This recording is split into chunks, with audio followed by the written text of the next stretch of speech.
What's up, everybody? FeralPigMan, hope you like this sound effect. I do this shit for Mystic Quest also.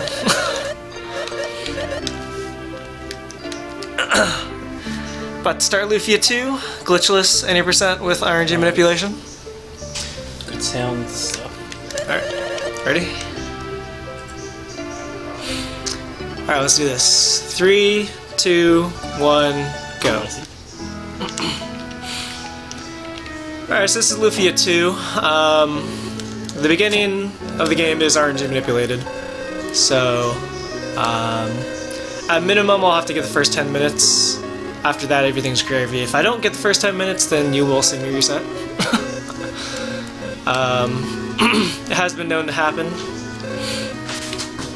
Back when I started doing this run, like when you're learning the game, it's just constant. You just see the beginning just over and over again. Because you're just you mess up, reset, mess up, reset. It's pretty awesome. I'll just say the main reason he's gonna be doing manipulation is to get the Catfish heal, which is gonna help a lot on the Goblin fight.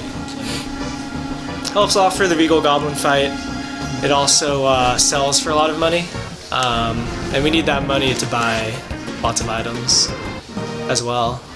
But yeah, it's a pretty awesome fight. You get it from the Catfish. It's the first like real boss. I'm really happy now I can introduce you as the world record holder of Lufia 2, FeralPigMan. First time at a marathon as the world record holder.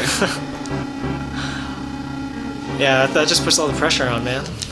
I can't choke now. Sub 340 in a marathon, my friend. We got this. The second sub 340 period. Easy, dude. Easy. So yeah, I do have the record. It's 336.57. So we have manipulation right now, and I'll talk about it more later, and it'll make me mess up probably. But this one's just super easy. So we have manipulation. It's pretty hard. There's actually new manipulation you can do that's trivially easy, and once people actually like do runs of it, we'll save multiple minutes. If there's actual runs being done. Are there? I don't think so. There were so a week after I got this, my time was like a month and a half ago or something. Basically, so in that run, you can hear it on my highlight. Pandolum, the guy who routed this current manipulation, came in my chat and was like, "Hey, yeah, we found a new manipulation." And I was like, "Oh, cool!" Like, as I was doing my run, like he told me about the new manipulation, which would completely obsolete it. So I have a very high 336. Sub 330 should be possible with this manipulation. Basically, it allows you to manipulate every single boss fight except for the last 4, which are free anyway. So you'll see, hopefully, the power of boss manipulation, just because you know exactly what they're gonna do. Normally, when you're trying to be safe, obviously, if someone gets low on health, you're gonna heal them. But since you know exactly who they're gonna attack and how much damage they're gonna do, you can just you can YOLO it, and I'm gonna if I carry it far enough, you know that happens against a couple of bosses.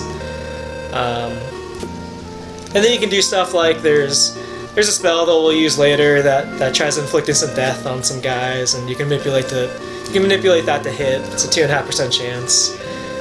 That'll save like 2 minutes, just on that fight. maybe like a minute and a half. Can't wait. Can't wait for Pendulum to do runs.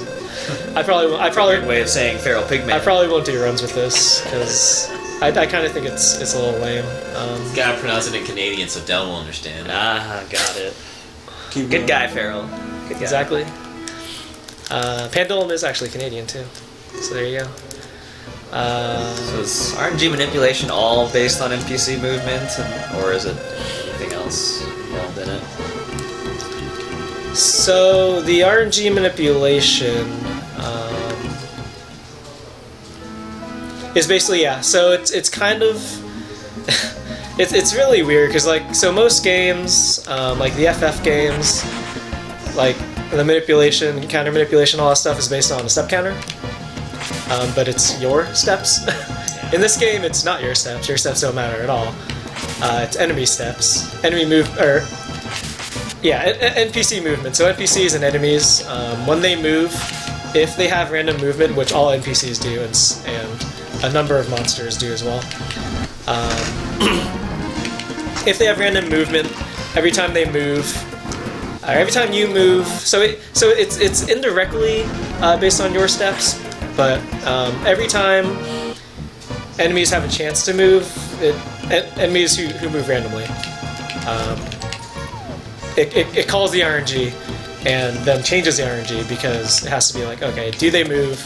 If they move, you know, what direction do they move? Stuff like that. So every time that happens, it advances the RNG counter. So that's important to note because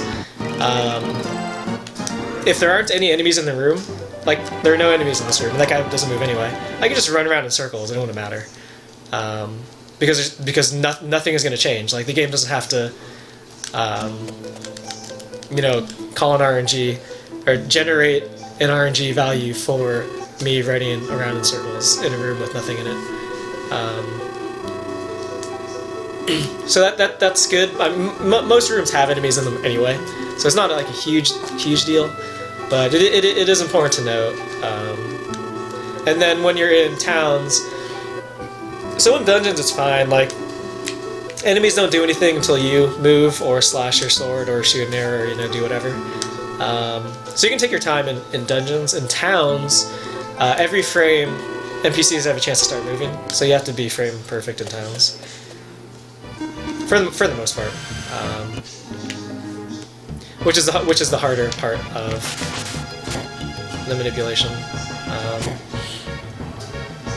Other things include if you hold up when you load, if you hold down the D-pad while the world map is loading, it can advance the RNG value for God knows why. There's a lot of weird stuff in this game like that. So we're gonna buy more boomerangs. Boomerangs, as always, consumable weapons or consumable items do a lot of damage. So we're gonna use that in various parts of the room.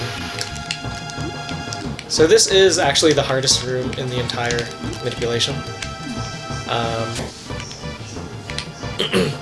For some reason, if you hold down the D-pad while you're picking up an object, that also will affect RNG differently than if you're not holding down the D-pad. So in that room, you have to be very careful to pick it up, pick up the bridge tile, tap the D-pad to move one spot, and then you can just hold down the D-pad.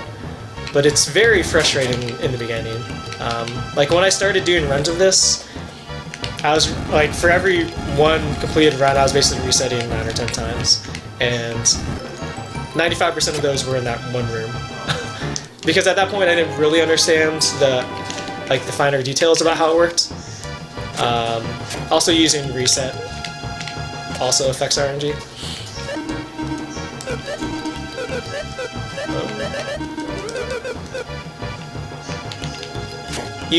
Doing things like healing in menus also will affect RNG because you can heal variable amounts. So that's why you saw me heal there. If I'd healed after, if I'd healed after that eagle had moved, it would be totally different. And I have to heal now again as well. And use a reset to set the RNG where it needs to be.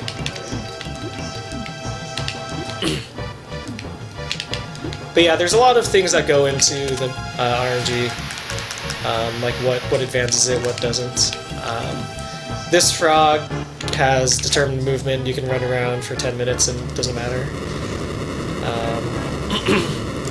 So things like that. So it's helpful to know because you can, like, sometimes like you can take extra steps and it's okay because there's no enemies or the enemies that are there have deterministic movement. So this is the Catfish. He's the first boss. Normally, normally in the speed run before the manipulation, because we know exactly what he's going to do. But before this manipulation came about, there's an item in this cave that you can get called the Speedy Ring, and that gives, I think, 10 agility.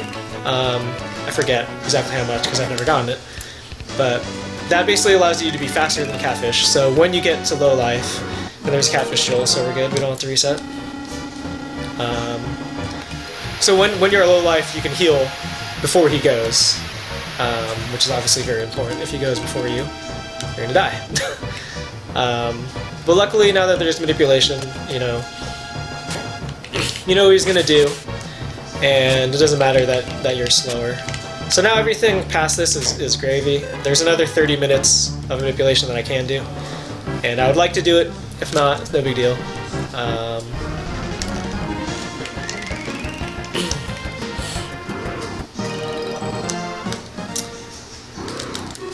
What else? There are certain other peculiarities with towns. So in this game, Advanced Text is trivial. You just hold down the button and it skips the next text box. You can do that with A and L. So it'll so basically if you're good at holding down at least one button, you're probably gonna be skipping text very perfectly, which is important. Because during certain text boxes in towns, NPCs can keep moving. So if you don't advance the text perfectly, then the NPCs can move.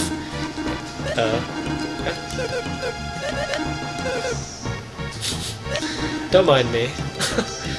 I'm pretty sure Strongness doesn't do anything there. No. Yeah, so if you don't skip text perfectly, NPCs can move, and that'll change RNG and whatnot.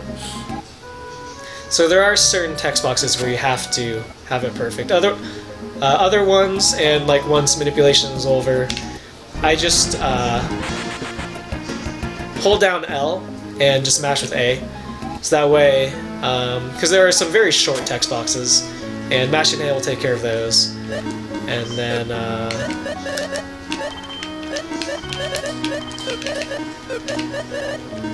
mashing A will take care of those, and then holding down L will take care of other text boxes perfectly. So like in this cutscene, it does not matter.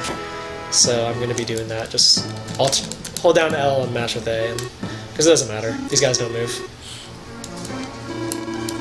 But yeah, so this was the old manipulation. It's like basically as soon as you take a wrong step with enemies in the room, then it's gone.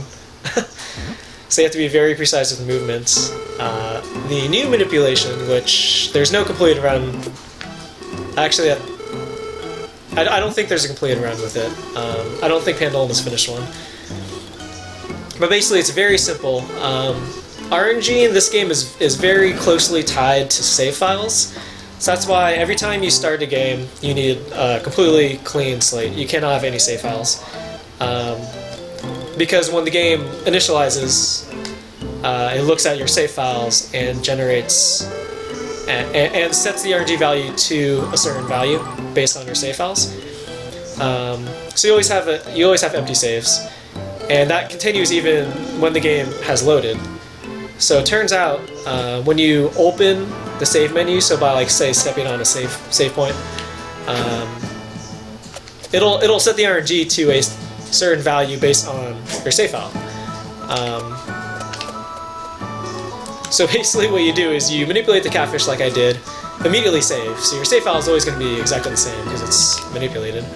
And then before every boss fight, you just step on a save point, and it sets the RNG to the exact same thing every time. Or not, I mean, not every time you step on a save point, but that boss battle is going to be the same every time.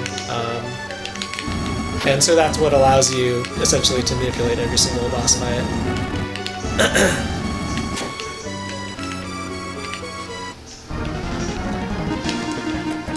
Alright. So here we're going to be manipulating an Eagle Rock drop, which is important because I sold my Eagle Rock that I got from the last one that I manipulated. Eagle Rocks are good, B Rocks are good. because they boost your agility. And boosting agility is very good, very important in this game. Like I said before about going before the catfish, you're going to want to be going before enemies just because you can heal.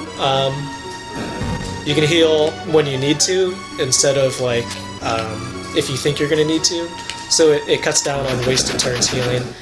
And also there's a mechanic in this game called IP, which basically how it works is every time you take damage, based on a certain stat, your guts and your current the ratio, the percentage of your current health, you gain a certain amount of IP. And IP is good because you can use it. Certain weapons or certain items have IP attacks or IP skills, and you need a certain amount of IP to use these.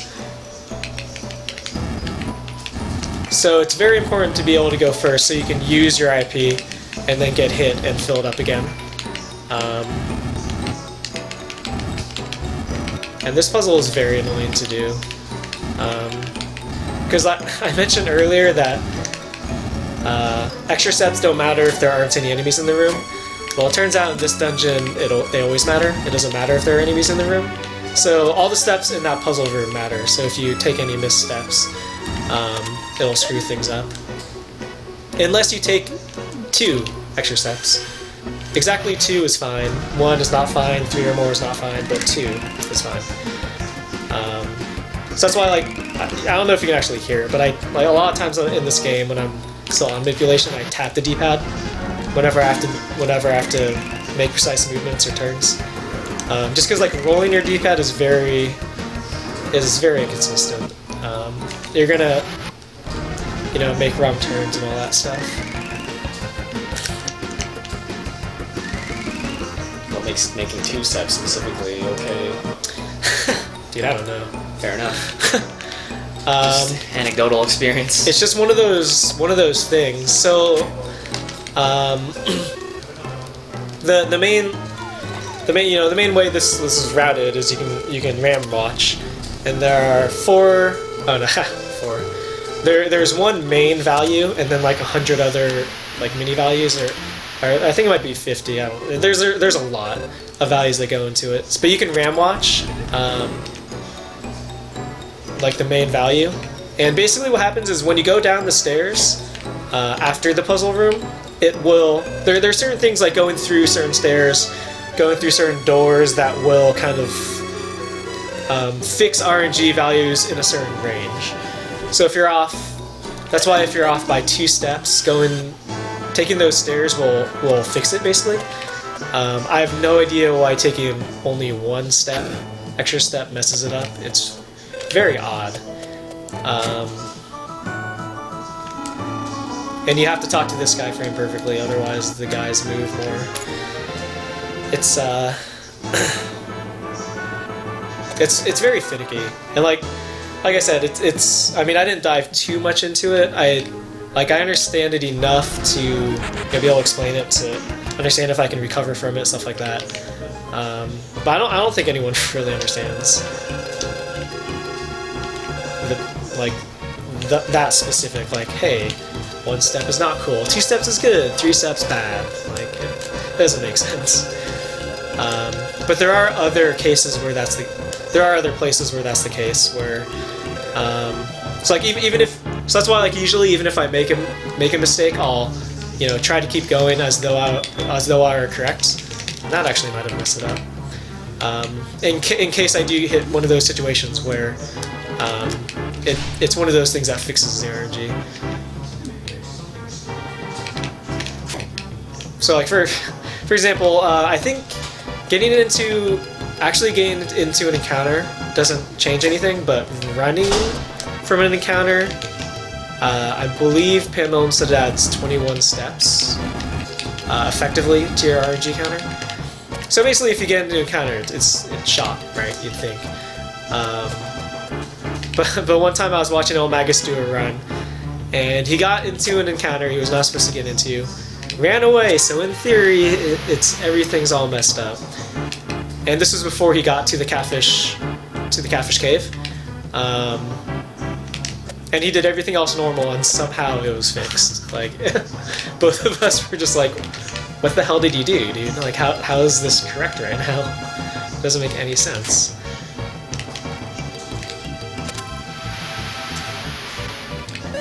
Okay, so Catfish Jewel is a very important thing to get. This next boss, if you can get the manipulation to him, is awesome, because we call him, he's the Regal Goblin. We call him RNG Goblin because he can really mess you up. The strat is essentially to cast Drowsy, which has a 25% chance of putting him to sleep, I think. And just hope he goes to sleep. Because if he doesn't go to sleep, then he's very bad. He can summon companions, which you'll actually see various bosses can summon companions. The problem with this guy, which makes him a lot worse than others, is he can summon a companion and also attack that turn. Which is bad, because then you have to, face... Because you get damaged. And Tia can go first, but you have to... Tia's the only character that can go before the enemies. Maxim can't. So you have to heal with Tia, and that means you can't kill the companion. And then, so you can just end up with a lot of companions, and it can get out of hand very quickly. But like I said, we're on manipulation here, so that's fine. He's gonna attack. Did I say? I guess Maxim does go first. What do you know? So that's fine. Normally, if you're not on manipulation, you would 100% heal Tia, because she needs to survive to get the levels and the HP. And you see that chest? It's a very important chest that we're not going to get. It contains a key. It contains the small shrine key, so you're supposed to pick up the key and take it here so you can unlock the door. Oh, that key, yeah, I found it. We didn't actually get it. Turns out the actual trigger is killing the boss. It doesn't matter if you actually pick up the key. Hey, see? This was discovered, of course, on accident by a runner who forgot to pick up the key and came here on the site and figured out, hey, we don't actually need it. So now we can skip it. I would love if one of my bumbling mistakes ended up optimizing right? routes. I make so many. It'd be amazing. It's pretty awesome. Yeah, it's pretty silly. There's gonna be a lot of key getting in this run. Yeah, basically every dungeon has a key. So most of the time, people will keygasm when keys are picked up. And this time is actually very difficult too. There's a lot of movement you have to do, and you have to do it quickly. So I'm going to sell that Catfish Jewel for a ton of cash. 20,000 gold, I believe. And that will basically bankroll a lot of purchases. Namely, big boomers, which are basically the big brothers of... So boomers are boomerangs. It might not be immediately obvious, but that's what they are. So we buy a bunch of big boomers. They deal a lot more damage than regular boomers, and we're going to use that for a while. So I bought 34 of them. It's pretty epic, and so you'll see them in use immediately. Like, I'm going to use them against in this battle. So those are basically the two reasons you need Catfish Jewels. It does a lot of damage against Regal Goblin, so if you're not on manipulation, it helps a lot. And then it sells for a lot of money, so you can use it to buy all this good stuff.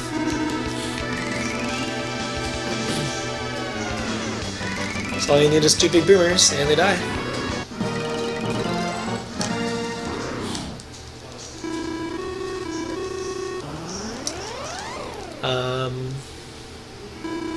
Normally I'd be able to use the damage values to figure out if I'm still on manipulation, but I have no idea what they are. Because there are actually like 4 that work.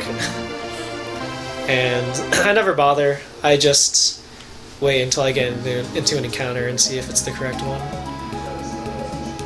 Which it is. So we need to get an encounter here, and we run away. If you don't, you can actually fix it. It's, for the most part, okay.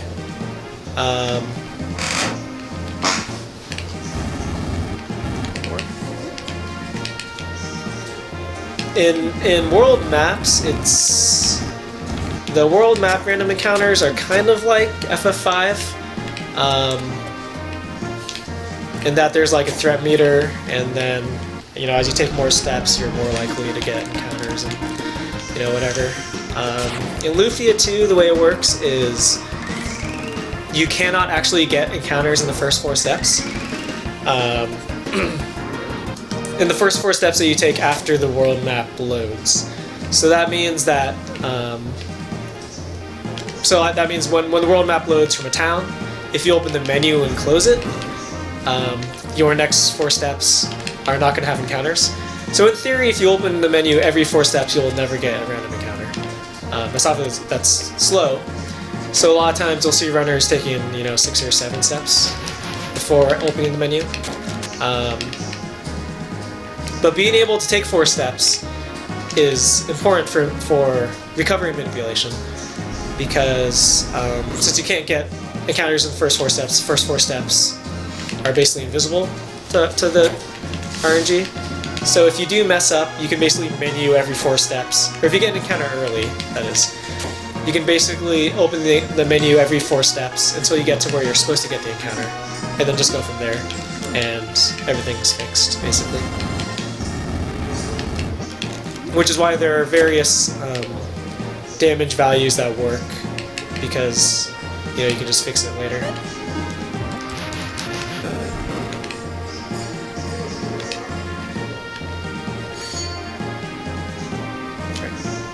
So I'm going to reset here. There are a couple of times. Every time you see me reset as soon as I enter a room, it's for manipulation. Or I actually do it later on when I'm off manipulation, but it's to fix enemy placement, basically.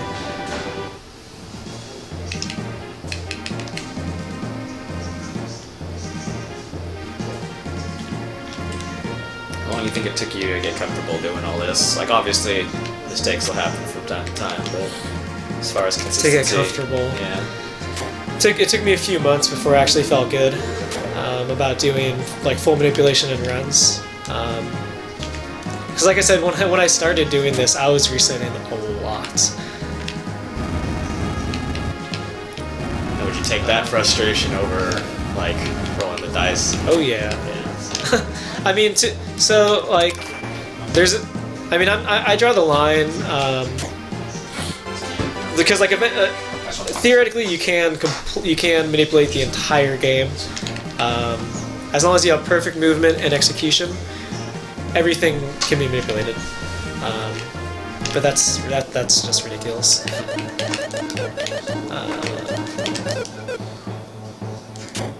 So I'm gonna take some extra steps here. But yeah, so I would definitely, I know it now, so I'm obviously gonna do it as long as I can get it. But now, if I were just starting out, if you're just starting out, it's definitely worth it to manipulate up to Catfish, because it's not that hard, and the benefits are very high. Past that, save some time, but it's by no means necessary. If you were starting out, say definitely Catfish, probably Regal Goblin, because that guy can waste a lot of time. And past that, you don't have to. I would say just don't bother. It's not worth the aggravation at that point. But yeah, getting through the very beginning, because otherwise you're just gonna be,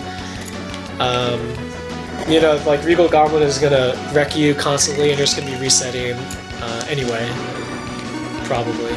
So.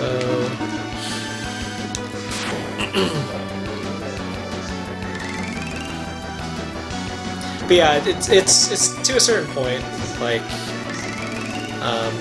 I wouldn't learn anymore. Like I said, I'm probably not going to do the new manipulation, just because there's not very much execution involved in that anymore. It's just kind of get to the boss, enter a save point, free boss.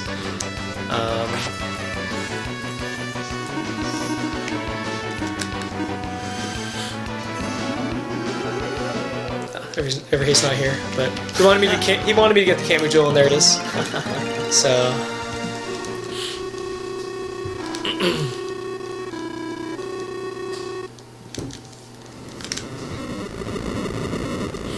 Yeah, I mean, obviously, like the new manipulation is very good. Is good for driving the time down, which is ultimately what we're trying to do in speedruns. Obviously,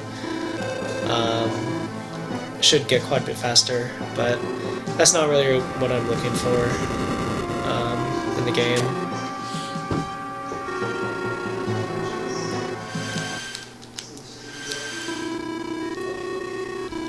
So I guess I can kind of touch on the plot. That lady that just teleported us out is Iris.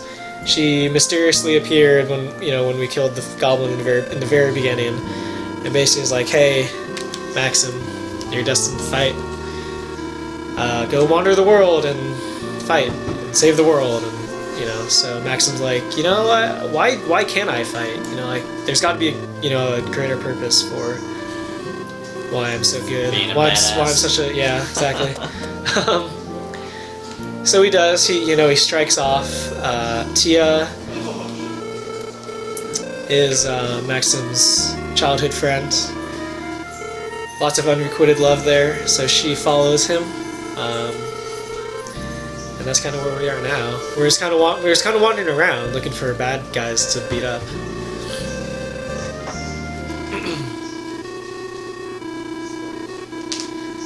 All right. For a while, you just kind of start walking into some stuff and start figuring out some of it's kind of like bigger than you think it is, something like that. Yeah. So right now it is just wandering around, but soon we will kind of discover a higher kind of sense, a higher theme like an actual plot that's going on. But right now, it's nothing too crazy. So we're actually gonna. I like this tower so much, we're gonna go back up. I don't know if you noticed, but behind the boss, there were 3 treasure chests, which you're not allowed to get.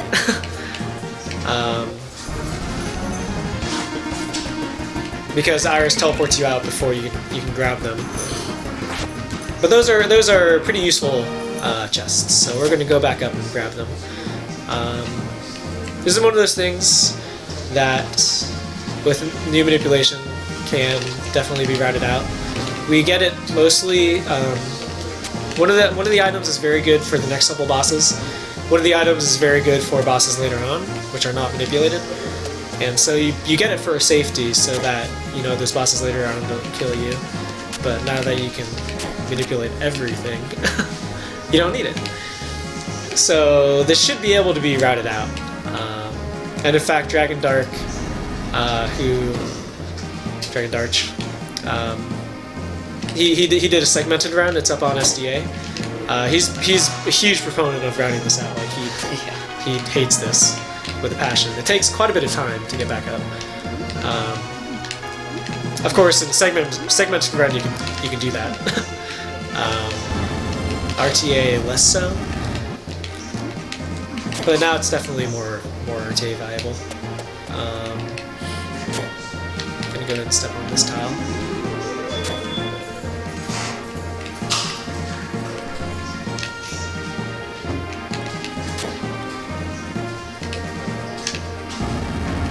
So it's for the most part the same.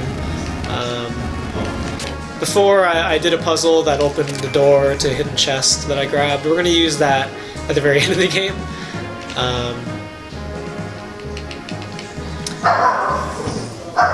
don't know if that movement was right, that looked weird. But yeah. I was saying something. Yeah, so the tower is mostly the same, so you just go back up and grab the chests. That first chest I got, the camo armor, you don't actually have to use, but you do have to open the chest, because the act of opening chests changes RNG, because I don't know why. It actually changes it a lot. Like the value just like goes crazy when you open chests. So you have to open it. You don't have to use it. I think it's like the item animation. Shiny. I think it is the animation. Because actually, other animations also. It makes sense. Other animations also change the values. But yeah, it's automatically equipped because we're going to use strongest anyway. Oops. So let's bounce. So we enter this town.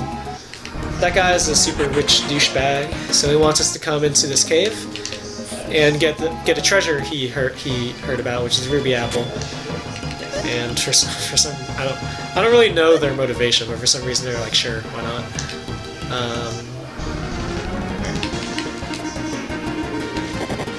So we're getting into this fight for two reasons.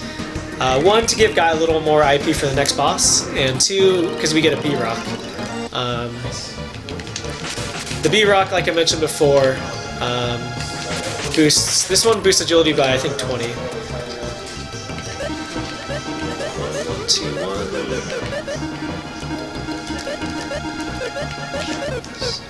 1. B-Rock boosts agility by 20, which is very useful, and it has very useful IP. So we're actually going to be using the B-Rock throughout the entire game. And you don't need to get it now. Like, if you're not on manipulation, it's not a common drop. You're probably not going to get it. I try anyway, because it's good, because you get XP anyway. Yeah. Keygasms. I have to get back into marathon, but I totally forgot about doing that. And I was saying something again. That's might be bad. I might die here. Is NPC movement off or something? No, I moved down sooner than I usually do, and I think those goblins might change things. Cool. But if I do die, I do have backup saves. Let's find out. 660? Nice. Nice. We're gonna die. Nah, man. This is it. Oh hey, still poison shower. I guess let's keep going, as though we were on. And see what happens. See what Swag it up. happens. Just gotta stay clean. There you go. Yeah, that one's There we 660. go. It was supposed to be 595, but let's ignore that fact. So you're doing even more damage, dude. Just kill him faster. The new minute. He's doing the exact same things, Just the values are different. just damage values are different. That's probably still frightening. Yeah. It is actually. So the Camu jewel that we got is very good here because that's actually intended. He's still doing what he's supposed to be doing. I don't know why. And we do have more damage, so he should still die here. This is it, dude.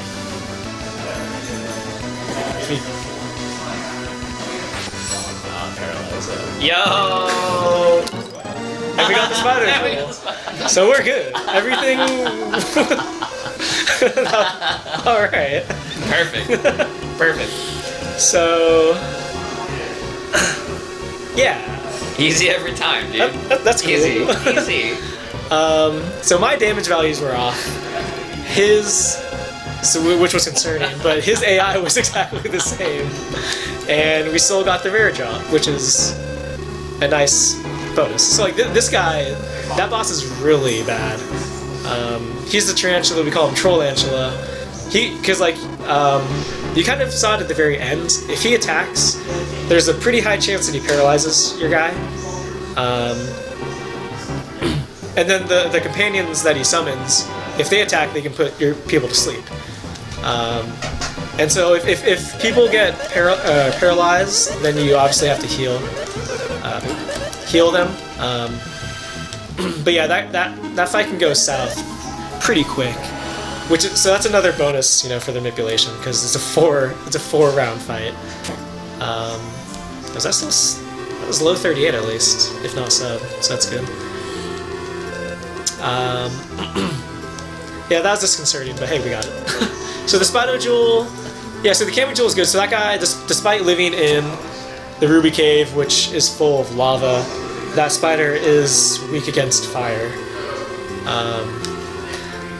So that's why one of the items we got from the revisit to the tower is the Fire Dagger, which is an IP attack that did crazy damage. You saw over 600. He has like 1500 life.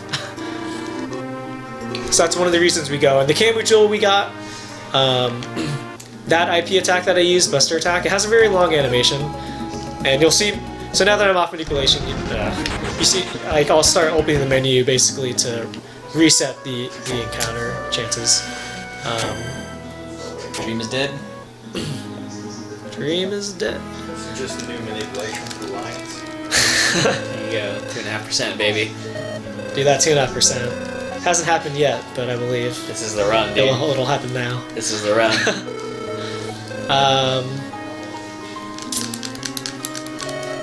Yeah, so Buster Attack does fire damage as well, which is why we use it, even though it's very slow. But yeah, that boss can be pretty trolly. And then the other rare drop I got from that fight, which is a Spider Jewel, I will use exactly one time. And it's pretty useful. But for the most part, you know, the manipulation is good for just saving the time. And then you can sell the rare drops. Those rare drops are similar to the Catfish Jewel, they both sell for 20k, which is by no means necessary. You do not need them. I mean, obviously, most of the time you're not going to get them.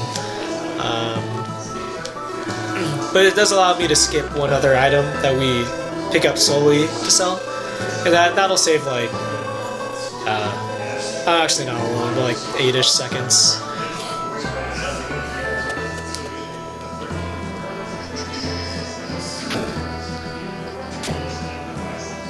Alright, so this game is a lot of, there's a lot of fetch quests.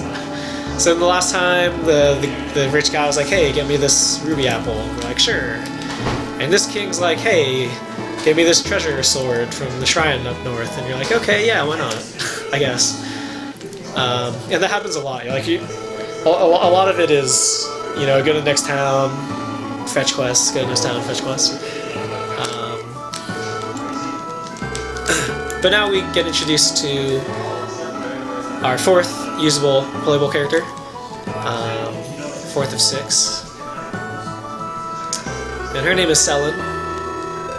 She is the magical waifu. But yeah, so she's like the commander of this kingdom. And so she's a very competent, she's a very, very highly skilled swordswoman, which definitely is reflected in her battle sprite, where she's holding a rod. But yeah, she's pretty good. So she's so T is basically a mage. Maxim's obviously a fighter, so is Guy. Selin is good at both. Less good at both, but still good at both. So we're gonna use her for both, you know, casting spells and just attacking to deal damage and whatnot. So we're gonna hopefully not mess up this puzzle. Yeah, I was just about to say, don't mess up this puzzle. I'm notorious for messing up puzzles in the speedrun. I've messed this up twice in marathons, I think. But I don't think there's a single puzzle I've not messed up in an actual run. Like, I've messed up basically everything at this point. Key! Alright, so we're grabbing some stuff here. Escape out. Oh yeah, so now that we have Selin, she has the spell Escape, which is awesome. Pretty self-explanatory. And she also has Warp, which is also pretty self-explanatory.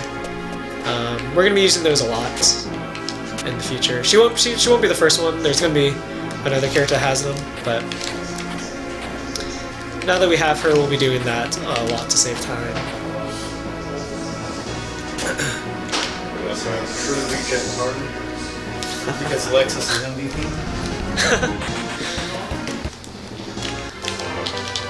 So I healed way back when because that guy can, like, you saw me, like, I couldn't do anything about it. Like, I got into a counter with him. If he's facing up, he can side attack you, or he can attack you from the side. Side attacks have a 50% chance of being a surprise attack. So I heal specifically so that if I do get surprise attacked by that guy, he can't just one-shot my dudes, because IP management is very important in this game, and when you die, you lose all your IP. So a lot of time gain and loss. A lot of times will come from getting into random encounters you don't want to get into, and then characters dying, and then not having the IP you want for the actual fights.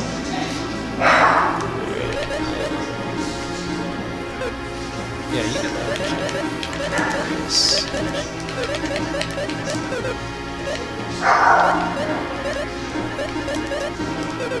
Yeah, what?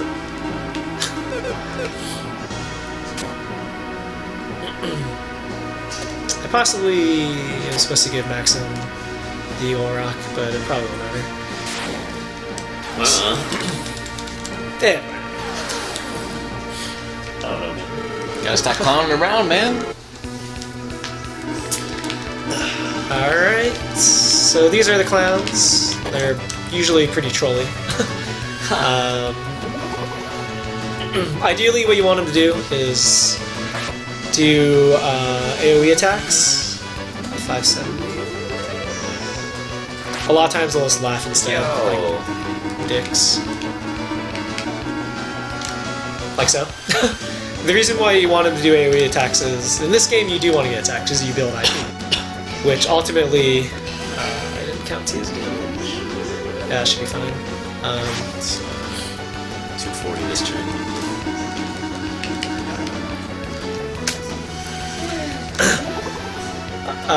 Ultimately, getting an attack definitely saves time in the long run. Because then you have IP to use in further battles to speed it up. So that's why you want to get attacked in these fights instead of... Did he even... Damn it, no, right? He did once and then left twice. Okay, strong attack. So the gimmick between these guys are... So this is Danielle, she's red. Pierre was blue. Those are the elements that they're weak against. So Pierre is weak against water, ice. Danielle is weak against fire, lightning. So that's why the blaze sword, or that's later. Fire dagger is still useful, and I'm casting flash, which is lightning with the girls.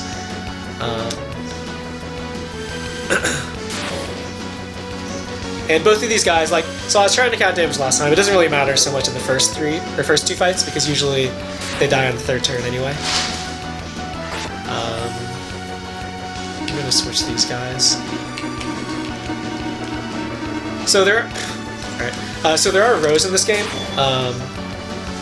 So the people in the back take 25% less damage, and the people in front take 25% more. And even more than that, the person in the very first slot, so usually Maxim, but I switched Guy there, they take more damage from AoE attacks. For some reason, I don't really know why. So that's why I swapped them. Sometimes it can get hairy, like Maxim can get kind of low in life.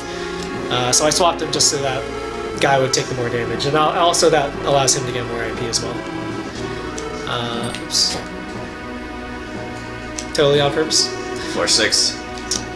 Floor 6, here we go. So now we're going to do refights. This is the only fight I use Spider Web. Spider Web is the ability for the Spider Jewel. It lowers the enemy's agility. Oh, Maxim might not be faster if he doesn't have the Eagle Rock, so we'll find out. But this is good because Tia is definitely faster, and so now I can heal whenever I need to heal. Oh yeah, it's not faster. So that's unfortunate, but it's not, in the long run, not a huge issue.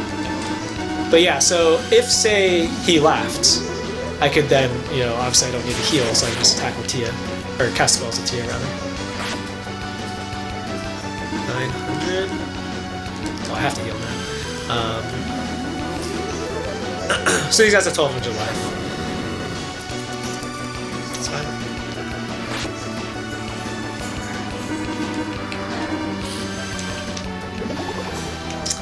Yeah, so if he laughs in this battle, Tia goes first, so I don't have to heal.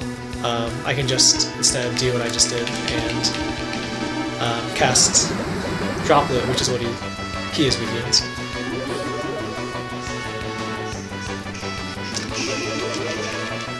So this fight, if Guy has good IP, it can go pretty well.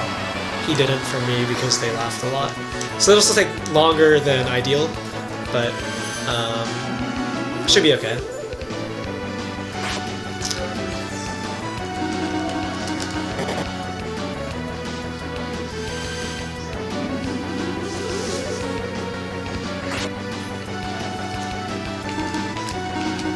Use that 420. Ideally, he doesn't keep single targeting guy, but he should die here. So the reason why the first two turns I only healed Selen was because we actually want Guy to be not at full life for the next boss fight. The other guys don't matter; they can be at full, but Guy has enough life. We're gonna take a dive in the next fight, and we basically want to be able to take a dive in the fastest fashion, which means we want Guy to not have full life.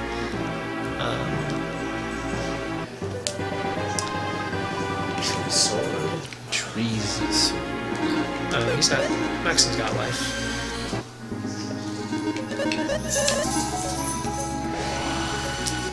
Alright, so we got this guy his sword.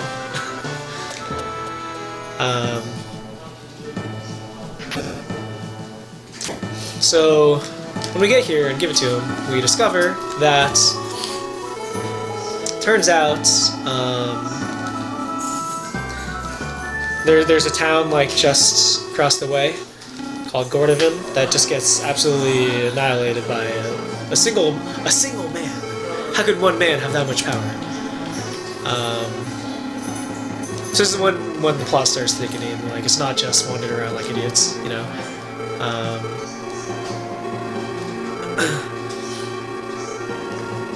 So this is the first real sign Maxim has that, like, oh, you know, maybe this is what Iris was talking about when she was talking about my destiny being to fight.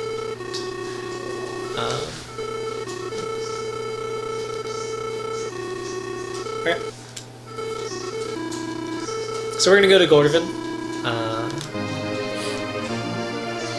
It's pretty sad, you know. Like the town's destroyed, all the buildings are demolished. The people are still alive, so we have to pay a visit to make sure everyone's okay. Being the good heroes that we are, and we want to make sure no one's suffering too much.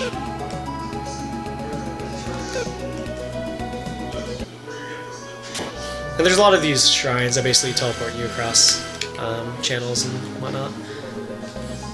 Alright, so here's Gordovan. Make sure everyone's alright. Alright, everyone looks fine. What a swell guy. Right? We're good people. The whole reason we duck in there is to create a warp point for later. Because you can only warp, obviously, the places you've been to. Nice. Alright. So we just duck in because we're gonna want to warp back later. Otherwise, we won't even bother.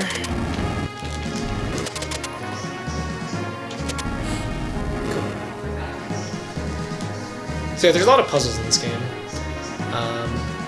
That was one of them. That one was pretty easy. They get pretty hard.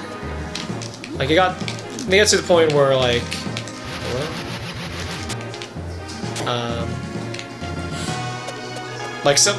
one of the puzzles towards the end of the game took me forever to figure out casually.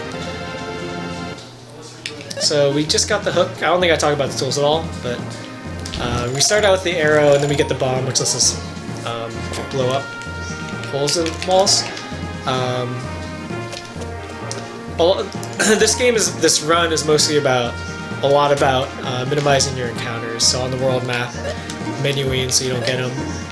In dungeons, you can use the arrows and the hook and eventually the hammer to stun enemies. And when they're stunned, they can't move. If you touch them, you don't trigger an encounter. So there's a lot of that. But yeah, the hook is just a hook shot.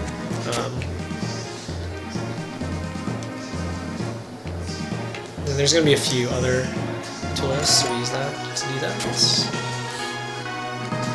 This is basically the real introduction on how the hook works.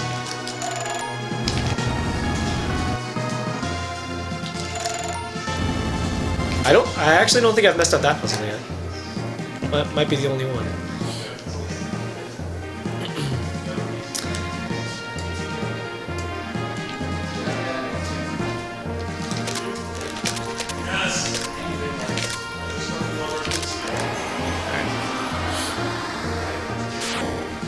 Here we go. Key!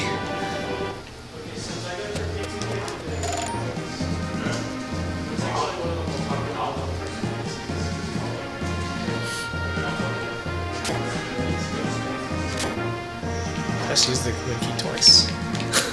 That was weird. Alright, so this is Ordovan Tower. This is the first time we meet Gades. For those of you wondering, we've played this game before and know you can beat this guy. You need to grind, and it's very difficult. So instead of doing that, that's hard, takes time. We just want to die. Ideally, he does a Destructive Wave first turn, because that will kill everyone. That's why we want Guy to be at low life, because if he's at full life, Destructive Wave doesn't one-shot him. Gades just wrecked it. He just wrecked me. So you can kill him, and if you do, you get the Gades Blade, which is pretty beast. But yeah, it takes too much time, so we just go up and die. Because the game obviously is like, well, they're probably not gonna be able to kill him. So it's also kind of a plot, like, you know, we finally meet this guy, and he's Rex us, and so we have to, you know, get stronger so we can kill this guy.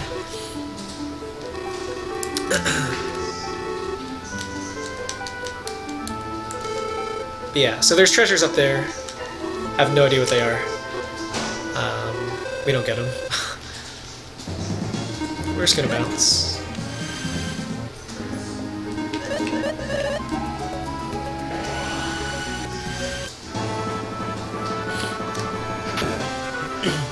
So one of the best part about Gades is like his normal sprite on screen, but then in battle he's freaking huge. And like your guys are like super small.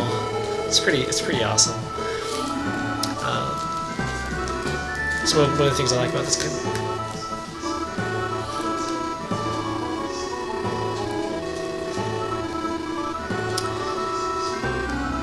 Alright. How should I do?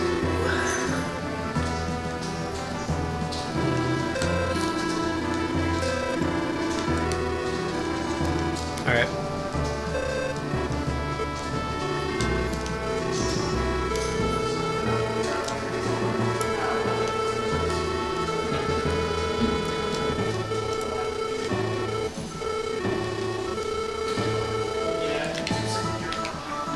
So somehow she knows that the tower barrier should be down.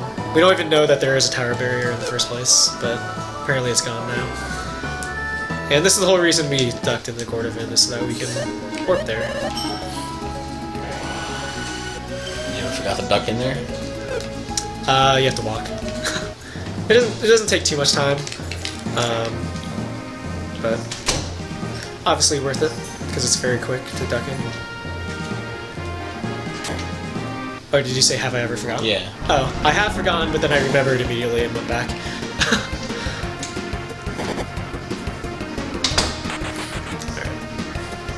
So those guys suck. Usually in this early in the game you can just run away from everything before they do anything, but those wisps are fast enough to get actions in.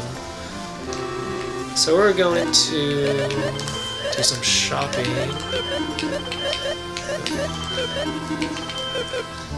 Buy some gear, also the Fireball spell. Fireball is pretty cheap. Yeah, he is. It's the level 2 fire spell. Everything we've had up until now is level 1. There's three different tiers for spells. So Fireball is the first tier 2 spell we have. And we actually never even used tier 3 spells.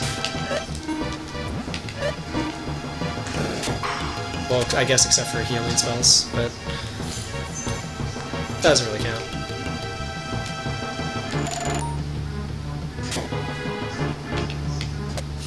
actually gonna heal. Just in case.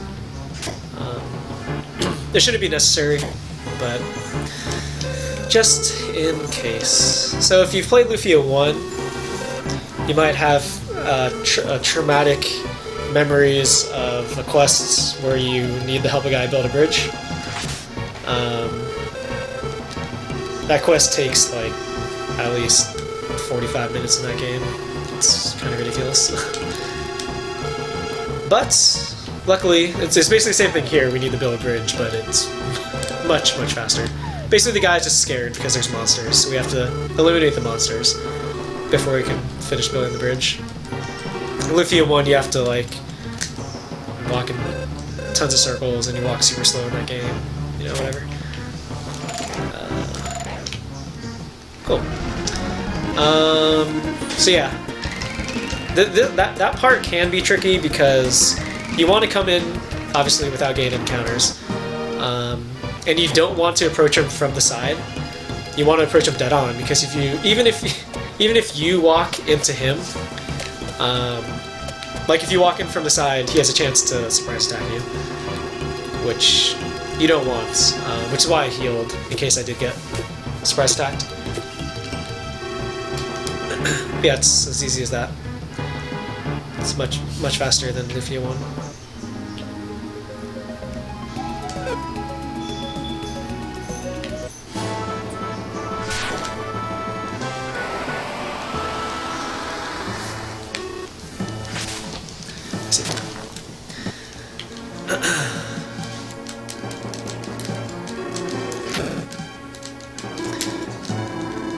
Alright, so here's our next global character. Decker is one of the coolest guys ever. He's pretty stupid, but he's a badass anyway.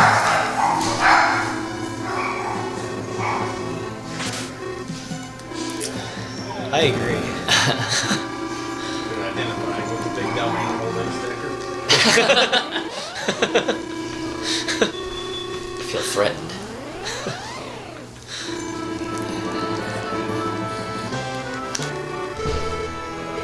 Not so smart.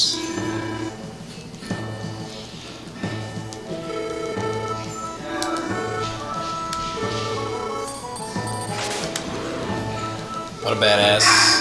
Dude, he killed a red slime. Amazing.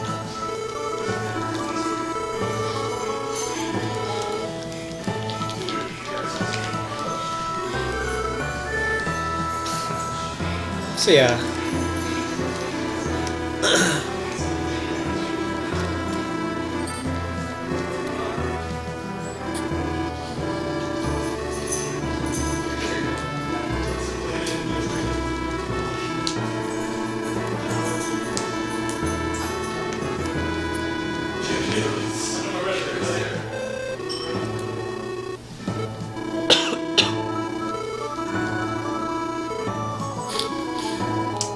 And he tries to be a ladies' man. That's great.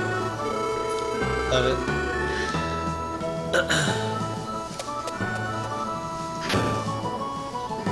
Okay. So yeah, that guy, Adura, who teleported in, got beat, and teleported out. We deduce, or actually Decker deduces, which is actually pretty smart of him, that Gades is probably behind Adura, so if we go get Adura, we'll probably find Gades. But the prince, for some reason, gets into his head. Yo, what's up? Not much. To... Actually, that's actually not bad. IP. I'm okay with that, actually. See if it works on the pansy.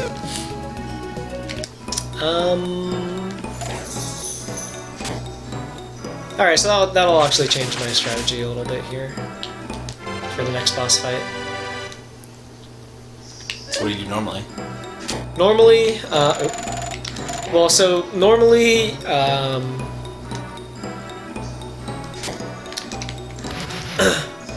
for the next fight, you want to kind of be safe and take your time and basically like heal a lot. Because so it's basically a sequence battle. There's two battles. You can't heal in between. So you want to make sure that you're fully or mostly healed after the first one. So usually, you take a few turns because the only healing spell we have is Strong, which is the weakest one, and it doesn't heal very much. But if we have IP, which Tia now does, we can use the IP from the Mind Ring. It's still glitchless, don't worry about it. Which is stronger, which should heal enough that we can kind of do what we need to do. So we'll leave her with that. You still have the Camera Jewels, I never took it off. Pearl Brace. Yeah, I'm gonna save here anyway.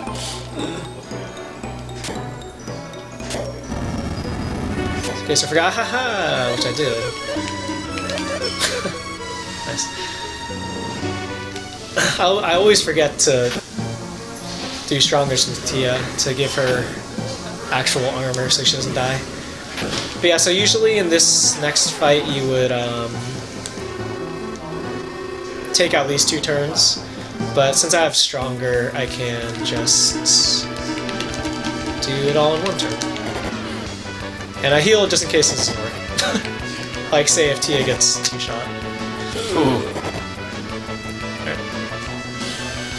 So like right now, going into the next fight with only using Strong would be really bad. You can do it. I have done it. If you get the Camu Jewel, you can use that with the Mind Ring to one-shot the next fight as well. But this next fight is the one that's really dangerous, which is why you want full life. I'll take this one a little safer. So the reason this one, and this is actually, I think the driving force behind, hopefully they don't kill Maxwell, hopefully they attack Solid next turn. The driving force between the revisit to the tower. So the second item, in addition to getting the fire dagger, nice. Okay, so we want the IP for the future battles. But yeah, so the Pearl Brace we get is a shield that prevents paralysis, and those trolls, which somehow they attacked 4 times, it didn't inflict paralysis at all. They can inflict paralysis, and so we give the Pearl Brace to Selin so that she cannot get paralyzed, because she's casting Fireball, which the trolls are weak against. So that's the main damage. So we do not want her to get paralyzed.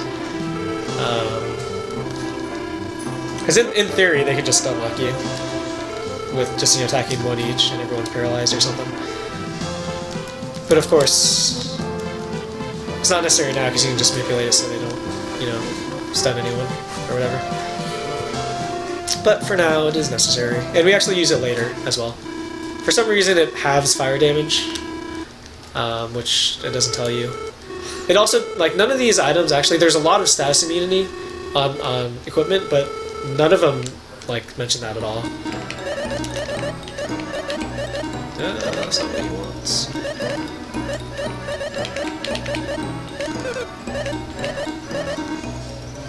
Alright.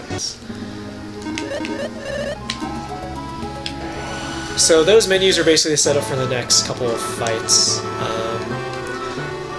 with the only 2 characters that matter. Screw Tia. Whoa. That's right, I said it. She gets screwed enough, man. She deserves every bit of it. Damn. Alright, so it turns out Gades came back and issued a threat. We're not good with threats, so we're gonna go kick his butt, even though he just kicked our ass 10 minutes ago. Somehow we're strong enough now. So we're gonna go and kill him. This game is slightly misogynistic, so Maxim's like, you girls can stay behind.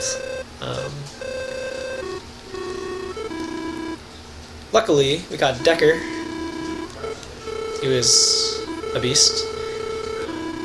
And we also get Guy back. So there's this weird part, in this cutscene, for some reason, sometimes Decker will take his time to say this line.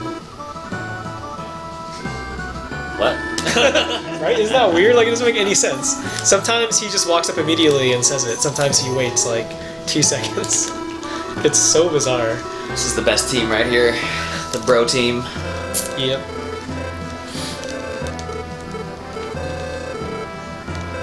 And this is actually, and then people have said this, and it is an interesting part in the speed run. Probably less so casually, but in the speed run, basically Maxim, the main character, gets relegated to healing duties. So he's not actually like the actual main damage dealer at all.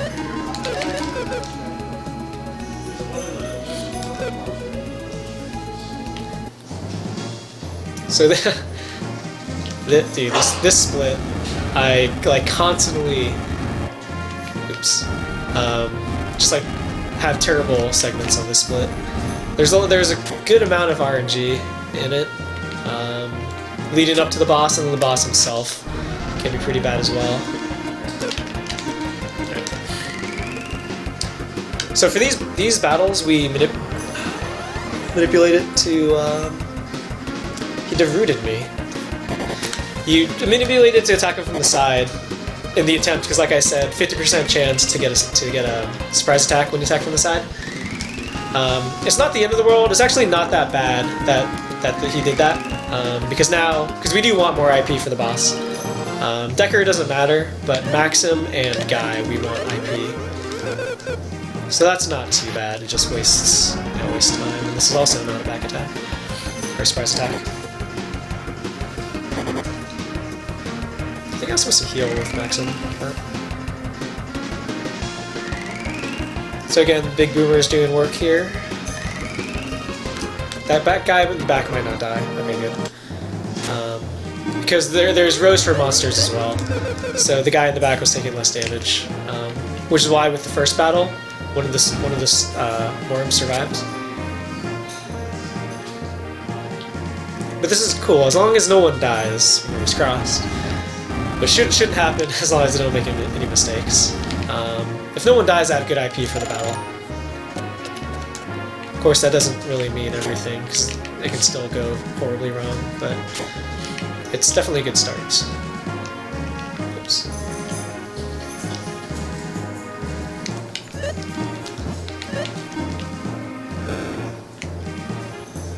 That guy always teleports away. Okay. How's it going? More IP. Yeah, exactly. Casual IP farming, easy. Any experienced ancient cave runner knows? You always want to casually IP farm? Especially on dragons, right? Especially on gold dragons. I think this is the introduction of teleporters. But yeah, they actually telegraph where they're going to teleport.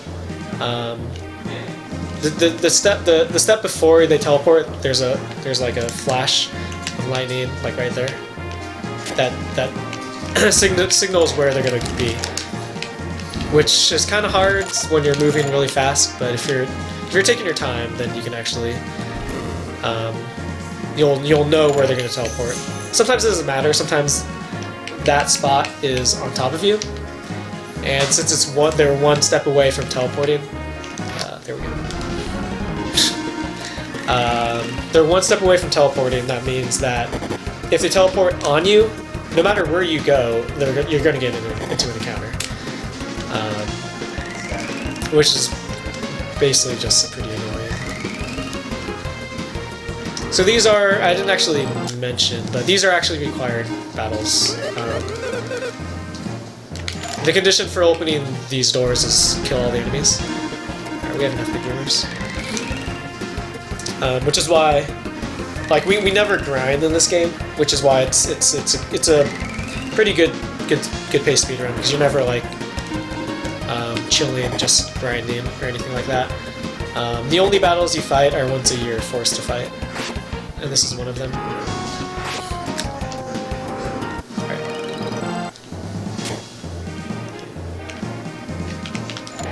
should probably heal, but Key! That's the last battle that I should get into, and there's a healing tile in this tower, so in theory, if I don't get into it, or not in theory, if I don't get into any encounters that I don't plan to, then the guy being at like half health wouldn't affect me at all, and that's one that I definitely don't want to get into. Phase. Yeah, man. Just play well. Good one. As if that's gonna happen. Spider Jewel. No, you don't get the Ender Drain, you get the Ender Drain.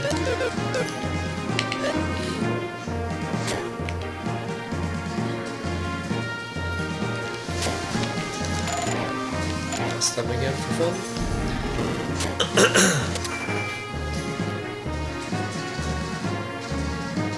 Alright, this guy is a jerk. I get into encounters with that guy a lot.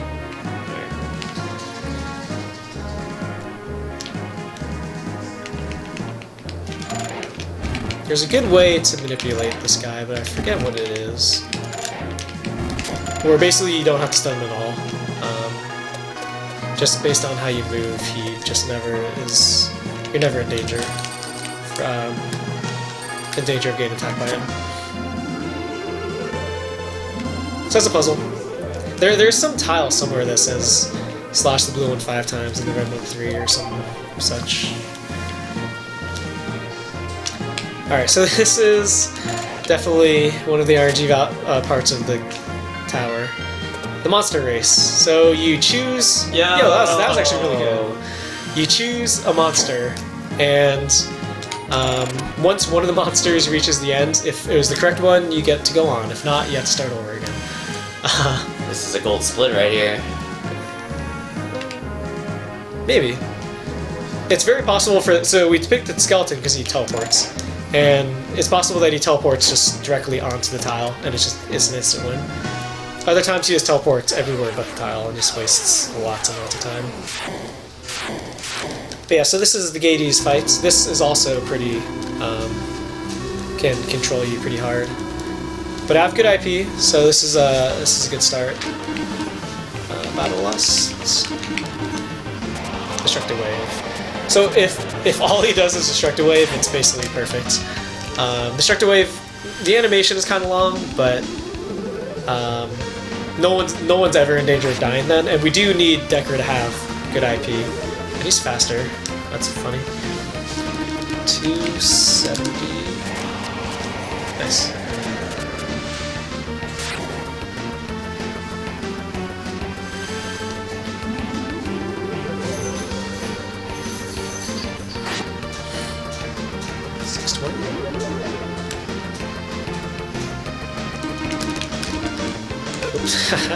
Good one.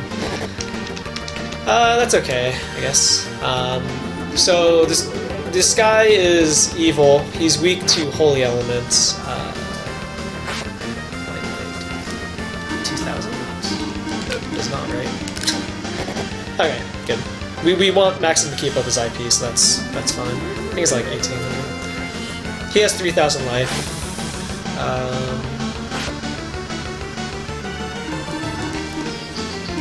So I think we'll die next turn, not this one, which is fine because we want Decker. Again, we want Decker to have ideally full IP. Usually doesn't happen, but there's another boss fight before this. Oh, nice damage roll. This should actually kill him. There's another boss fight in between where we actually need the IP for him to get the rest. But yeah, that was a very good fight. So that actually might have been ended up being the gold split 1, so 119. I think my PB is like 118 and a half, so this is like 30 seconds behind my PB at this point. Well, that's pretty sick. Yeah. But yeah, that's a very good fight. He has 3 different things he can do. Devastation Wave, which you saw a lot. He can just do a regular attack, which he did once, or twice actually. And then he has a stronger attack called Devastation, which deals a lot of damage. Which usually when it happens, unless you have the proper heal set up already, it can be very bad. Like if Max is not at full life, it's gonna kill him. And once Maxim goes down, like, it's really bad because you have to bring him back up, and when he's dead, you're not healing, or like, because he's your designated healer. So you have to heal with the other guys. You have to pick him up. It's pretty bad. So yeah, that fight can go pretty poorly, but that was very good.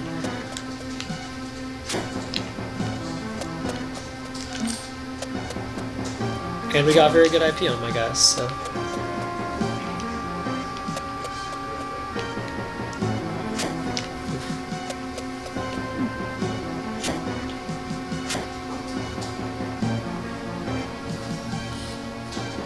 Alright.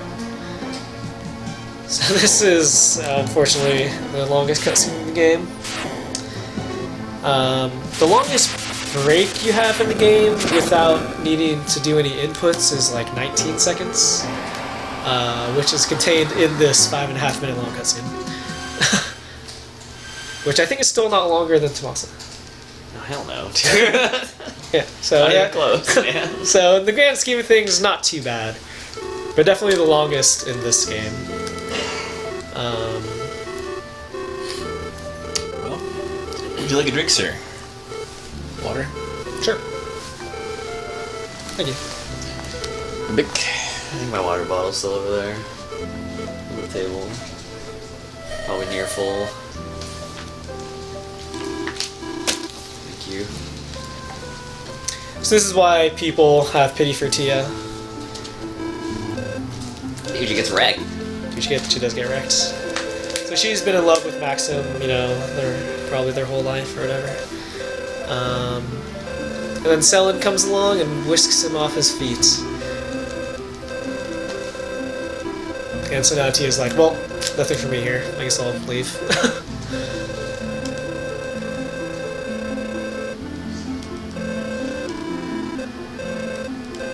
Yeah, so your 19-ish second break starts when she starts walking away. So it's now. Goodbye, Tia. We'll see you Hello, eventually. magical wife. Wedding ceremony. Just in case you didn't know what this was, it's a wedding ceremony. Thank you. Yep. I don't actually know how to read, so your commentary is appreciated. Yeah, I mean, I figured that was the case. That tux. Yeah, it's pretty swag.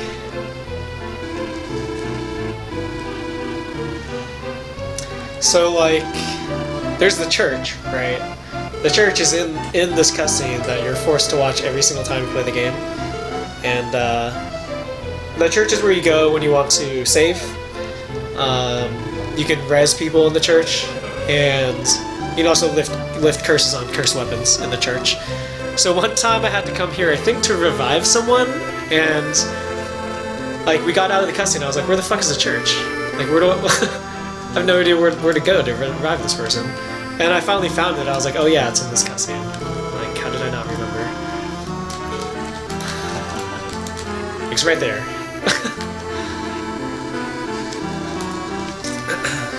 Good wedding. It is a good wedding. I agree. What a guy.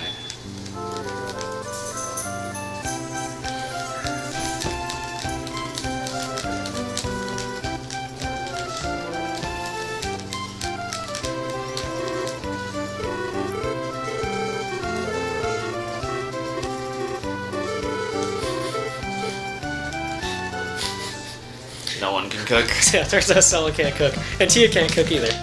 So, I don't know how anyone in this game eats. Or I guess they just eat bad food, not tasty food.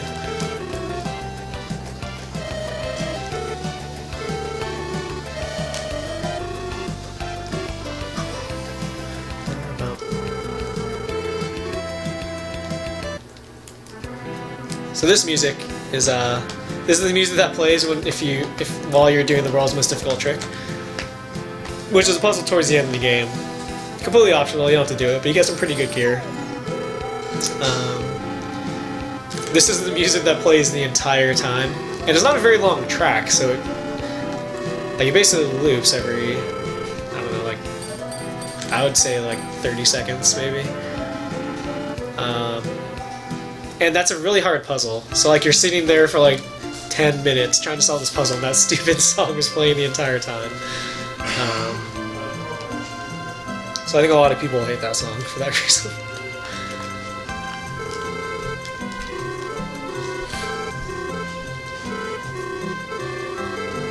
I leave, they're not even lovers, and I come back and they're married. Yep. Thank you. It's a speed run, man. I guess Everything so. goes fast. Is that how it works? I think so. See? That's what FF6 has taught me. Move real fast. Insta baby.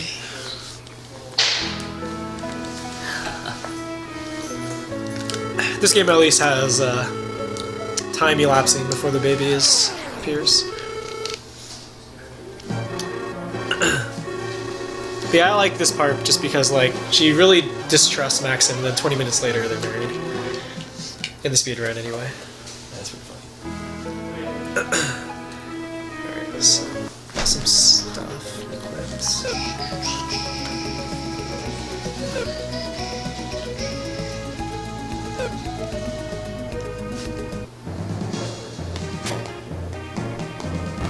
So Adura is back. That's what the cutscene is about. Adura is back and he stole our baby. So we're gonna go get him back. So we're good parents. And we're gonna leave him and travel the world again, because we're good parents. Gotta make sure Lufia 1 happens, man. True, true. Oops. Cool. In my PB, actually, like, stand around for 30 seconds trying to remember how to do that. It's pretty cool. It's good. You know, that's not what I was supposed to do. Whatever. It's a good use of time. Feral, please. Classic. Alright.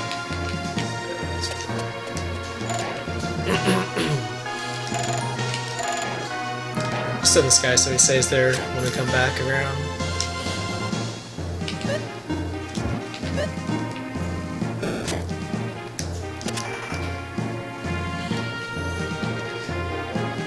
A lot of towers with ladders outside in this game. Oh yeah. Natsume loves their towers.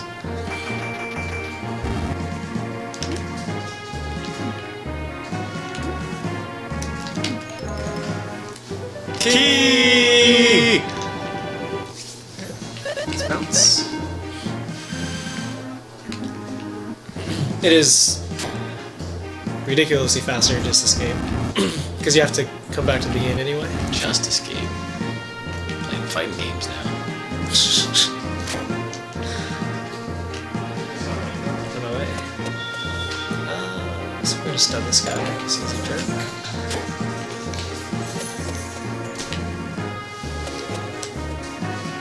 Yeah. For the most part, I know kind of what room is coming up, but I prefer not to hold down the D-pad. Because half the time I think I know what's coming up, it's not actually coming up, and I just like run straight into a monster. So I usually opt to be safe and wait until the room loads. Like it does save some time, you know, obviously, but. So here's where I say that I hope my equips were correct last time I did menuing. And I actually might be able to get the quick kill, if depending on how Maxim's IP is. I think it's pretty good. It's not so good. Not as good as I thought it was. So the next few bosses are going to be weak to ice. We don't want that. 420. So we want him. He can summon companions, or he can. I think we really don't want him to summon companions. He can summon companions, or he can use Plasma Blaster or Endure Thunder. They're basically the same. Yeah, so it's an AoE damage, which is obviously good because you don't have to waste time killing a dude. And it gives you IP to Glacial Blast. And he has 1500 life, so that was half his life right there. And actually could have gone a quicker kill, I think. No, it would be about the same. So he'll die next turn.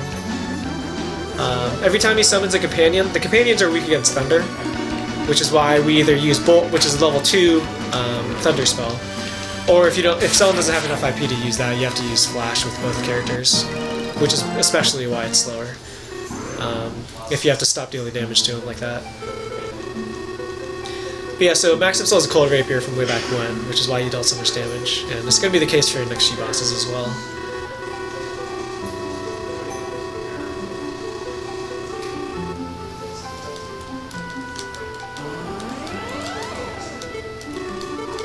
What's the next boss? I know what the next boss is.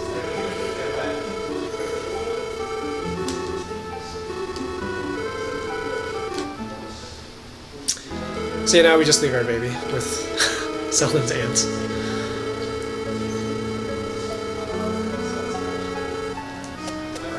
And we're off.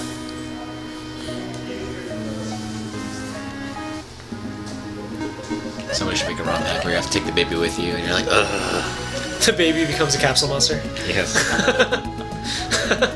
You just like randomly lose turns, feed the baby. Dude. That'd be awful. Oh my god. The baby dies, it's just instant game over. Takes like one hit. That would definitely be a ROM hack. Yeah, that would. Time to get into ROM hacking. RNG manipulation, man. Alright, so we get the guys back, and we're gonna do a little menu in here.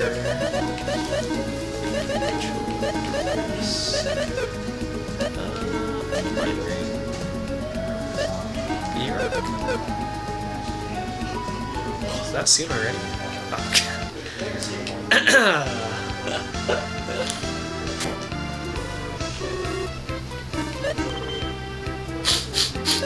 Alright. I'm gonna be 9,000 gold short. But at least Maxim has Blizzard now. Can I still... Let's see if I can sell anything here. Oh, of course I can.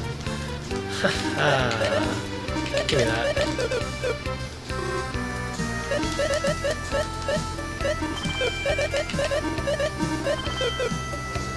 Alright. I might have to get that item after all. So how is Maxim's happy? Not good. It's better on selling. Okay. So I'm gonna redo some of that anyway because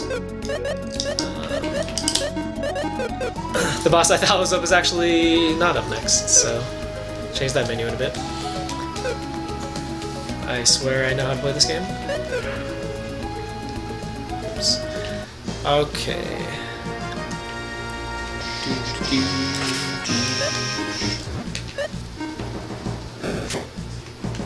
This is the first like mountain dungeon of the entire game, isn't it? Yeah. What's cool is there's gonna be like 6 more of these. Yeah. Hope you guys like this theme. Yeah. We're done with towers. You know? We're gonna visit all the mountains next, and volcanoes.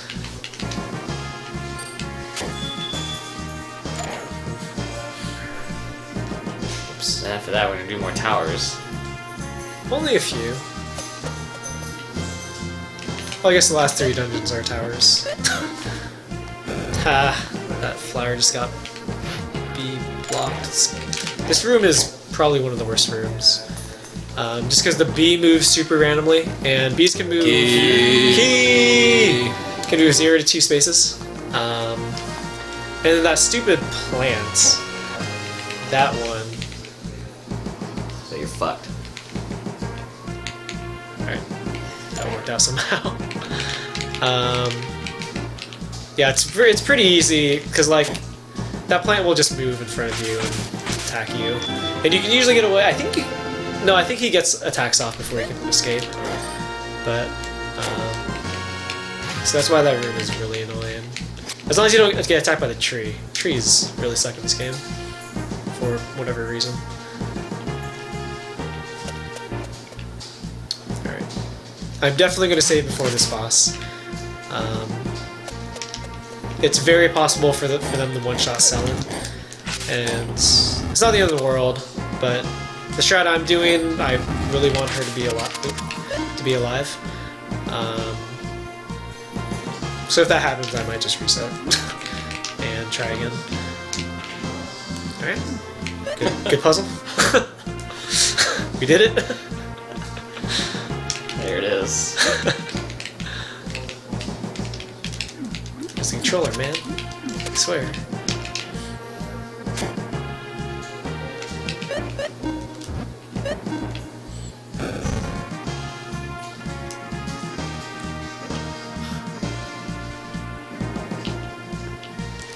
I can actually do it safer where if Selen dying is not as devastating, but good one.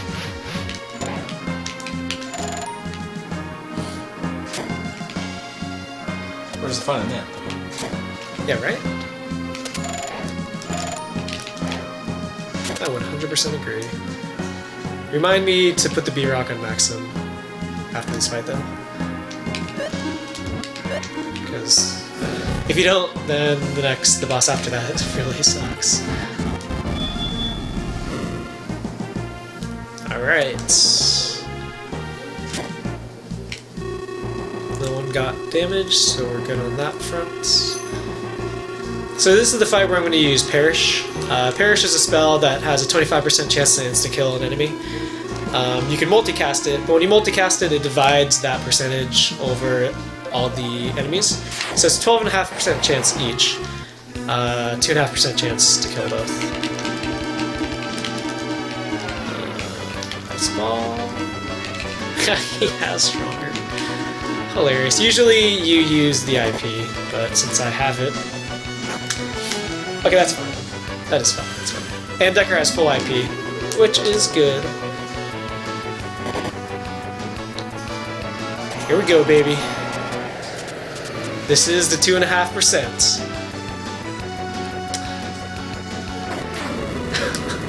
It's still roughly 25% to hit, even though it's divided. Actually, we're gonna do this. So these guys are weak against ice as well, which is why we're using ice balls. And the reason I used Immobilize with Selen, I don't know if you noticed, but the line to the right was vibrating very quickly, which means that he's paralyzed. Immobilize has a chance, basically it does middling damage, but it has a chance to paralyze all the targets. Let's just heal everyone. Okay. I didn't need to heal the guys, I could just heal the Maxim and Selen, but whatever.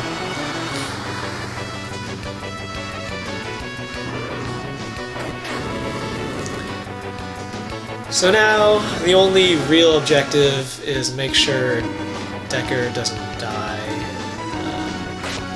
Which the guy's paralyzed, so... Decker is guaranteed to die.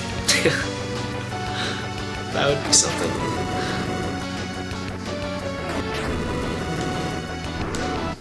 So that was a good line fight. Something you don't frequently say. Rock on Maxim, man. Aha. Don't be allowed to do it later, but I can do it now. You'll get the Evil Rock. Yeah, no, the Evil actually. Good call. Because I have to menu again later anyway, but do it now while you guys reminded me. It's all good. So yeah, the B-Rock is going to be crucial for the next two fights because we need Maxim to be faster than the boss, basically. And the B-Rock reduces your agility by 20, which is crucial. I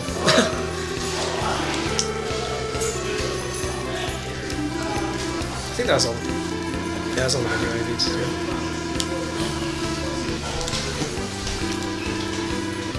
Alright. So the guy we talked to is actually a shipbuilder. Shit builder. Yeah. And he says it'll take him a couple of days to build a ship. So we stay in the inn 2 nights, and hey, that's 2 days, so now the ship's done. It's interesting that they actually use that as a mechanic to progress the plot. Yeah, right? Like, I don't actually know... Like, casually, I don't actually know how you would normally do it. If maybe there might be a certain number of screen transitions, or like leaving the town a certain number of times. So I think like normally, casually, I guess you would be like, okay, and you just wander around and do random stuff, and then come back. It's like, hey, it's done. But yeah, it's 2 days. Stay in the inn 2 times, and then. But now we have a handy dandy ship, and we're going to use it to take us many wonderful places. Like how it's so small right here. And then you just pop out of it. And then the world map is bigger than the city. Franker's in the next.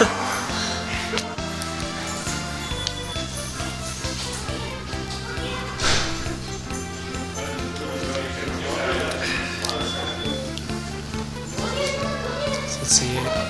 So when does Ancient Cave become part of the run? What does? So this is where Ancient Cave is.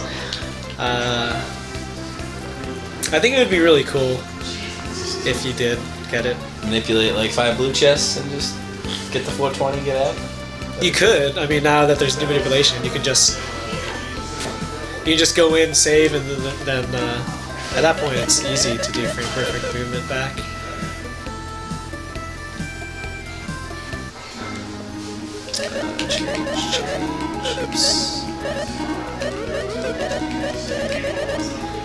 But yeah, so the Ancient Cave is in that town. It's 100% independent. It's this cave where basically you go in with your party, you get reduced to level 1, and you get 10 potions and nothing else. And basically it's a completely randomly generated dungeon that at the end it's 100 floors. At the end it has the oldest and most powerful jelly. The Master Jelly. But there are red chests. So basically the whole point is you walk around and picking up chests, which give you random equipment that you hopefully use to be the jelly.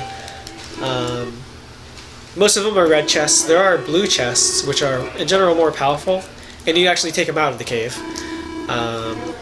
One of which is actually the Gades Blade. Which, again, you can get by killing Gades, but that's super long. But in theory, like, if you can get in, like, there's some really useful stuff. So, if you could manipulate it so that you could get in, you can't actually leave until you get to floor 21, I think. Because that's when the item to leave first starts spawning. But you can get in, manipulate some good blue chests, and then just get out. And that might actually be useful. Probably not, but you never know. It is possible. Cool. Oh, yeah, this is first time. You can only get lucky so many times.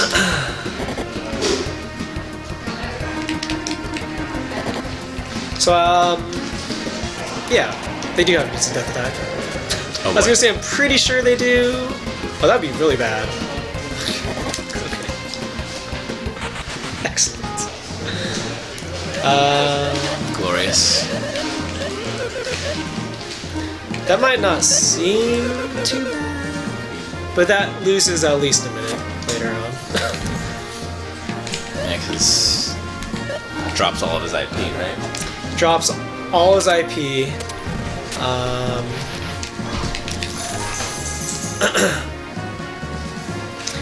And he needs 100. Sure. Oh boy. Well, this is not ideal. I agree.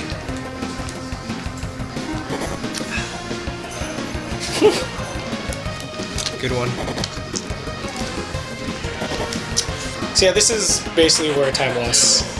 Like I said before, this is what causes time losses. Random encounters. Asshole. Encounters you shouldn't get into. getting into when people died and losing their IP. What is the Tower of Sacrifice? That is true. I had not considered that. But yeah, the reason we needed all 100% IP on Decker is because normally you would get the Decker Blade. Key! Which is critical. Well, not critical. But if you're doing Ancient Cave, it's very, very, very helpful. So normally you would get the Decker Blade, use the IP attack, which is it deals roughly 50% of the enemy's remaining HP, and it costs all of his IP. And the boss we would use it on has 3,500 life. Usually it does around 2,000. Instead, I'm gonna have to. He's gonna deal 170 approximately. So the first turn I'm gonna deal like 1,800 less damage, which is why it saves a lot of time if you have it.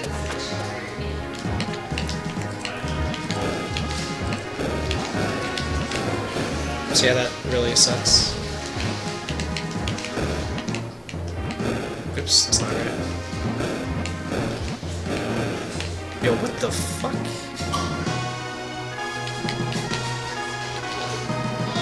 Whatever.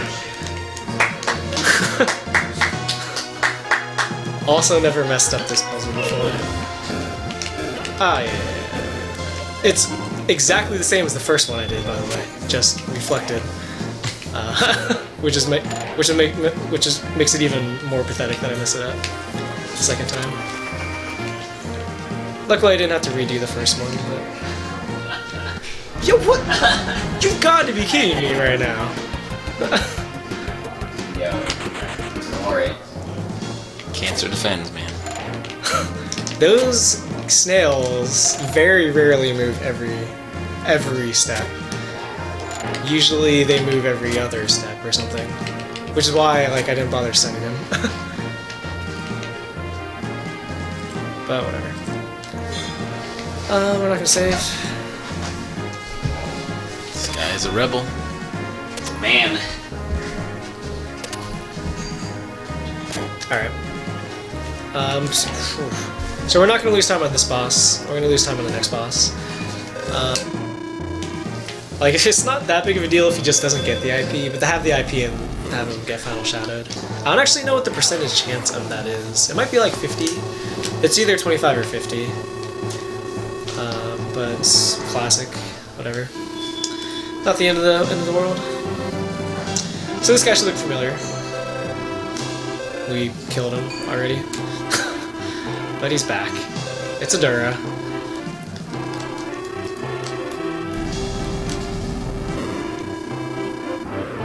And again, Decker's not exactly the smartest guy in the world, so we get some self-trapped.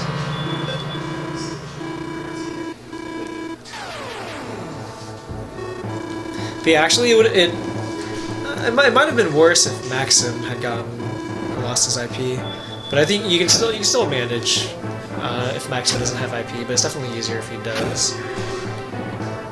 But so I don't have the IP on Decker anymore, but I guess I might as well get the Decker Blade anyway, just for the fans, you know? And I should not have sorted items, but I did.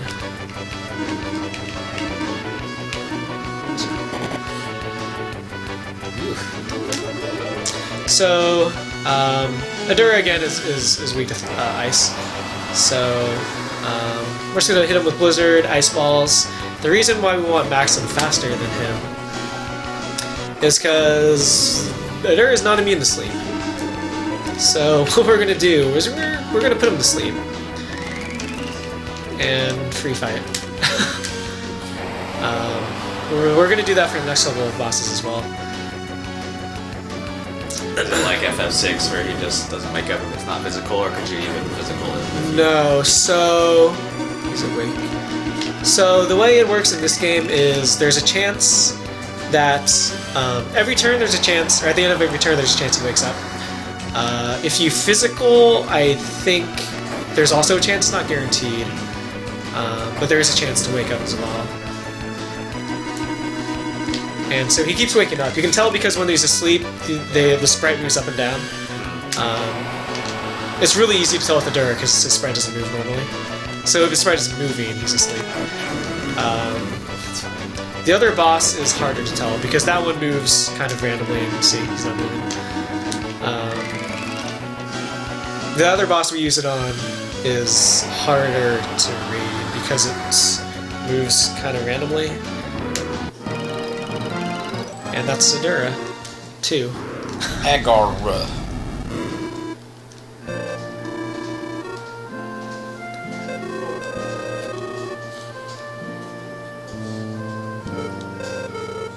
So yeah, it's going to be slower to get the Decker Blade, but I'll get it. Also because one of the reasons that I only buy 21 ice balls is because I assume them all have the Decker Blade.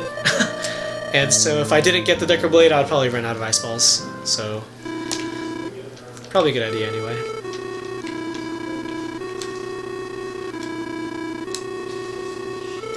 Ah yes, so now we discover that there are actually 4 Sinistrals. Then Gades is a Sinistral. What happened? Oh yeah, all those counters. She doesn't have enough for... Oh, we're not going to warp anyway. Cool. Okay.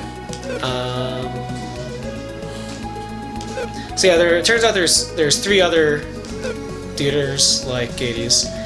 Not duders. Anything like that. So we're gonna go rid the world of them as well. Yeah. Those lines are the same as the ones that we fought as bosses. So you don't want to get into combat with them. The dreaded snail. Yeah, I know. It's back, dude. It's followed you.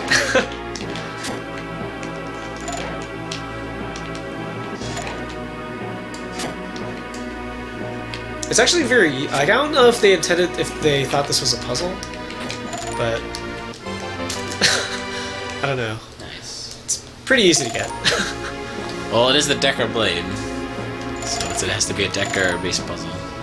That is true. Dang. I never thought of that.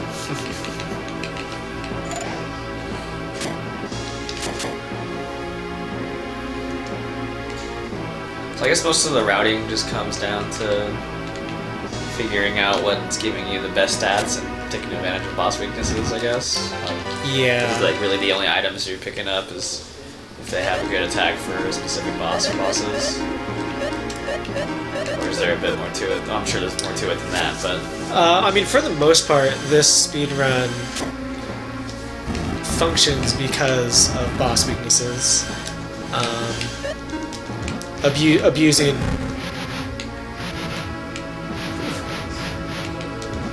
I could have stunned him, but... I don't have to. That would have required switching off the bomb. I didn't want to do that, so I wasted more time stunning him. Save here, because the boss is free, but whatever. Yeah. I'm gonna waste some time, but no big deal. And, hey, yo, look who it is. My boy. Adura is still alive! You see this guy? How many times? Like 4? I mean 3 fights, but like 4 appearances. 3 fights, indeed. I'll do the same strats. Could have been worse. Oh, and he got himself out of it. What a boss. What a bro, dude. Didn't make me waste time. I do have to battle this though. Otherwise, actually, oops. 7 sleep balls. So that attack, the Adura did. You want him to do, so he can do that attack, he can do the same Adura, Thunder, Plasma Blaster, or he can set the companions again.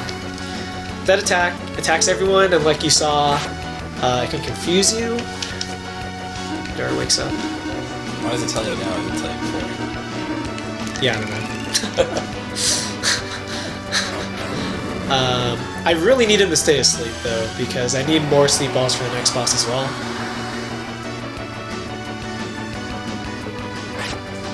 I'm attacking Decker, so go figure. But yeah, so that attack has a chance to confuse everyone. And one of my runs, everyone got confused except for Maxim. And that was really close. Somehow I managed to win, but it was like ridiculous.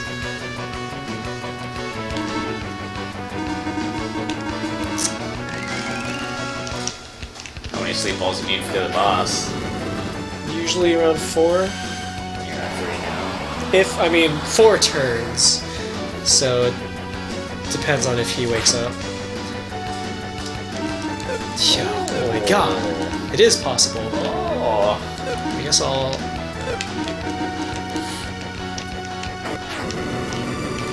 I think Maxim has Blizzard. He does have Blizzard.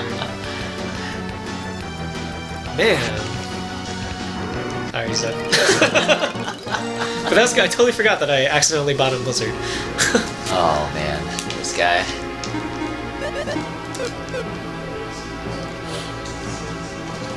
Alright, so we have 3. Should be fine for next boss.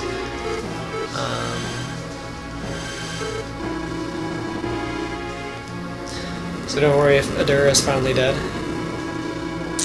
Only had to fight him 3 times.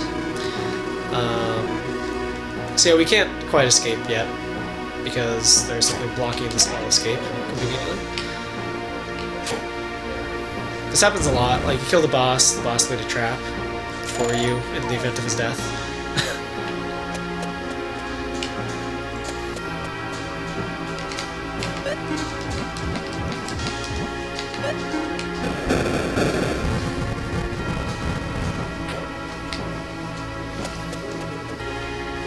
Where are those dogs? There they are. I forgot which screen they were on, but I knew that there were dogs coming up, and if you weren't careful, you could run into them. Alright.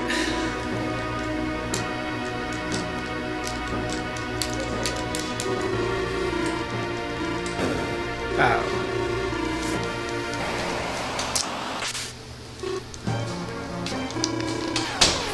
Oh, what do you know? Adura's back.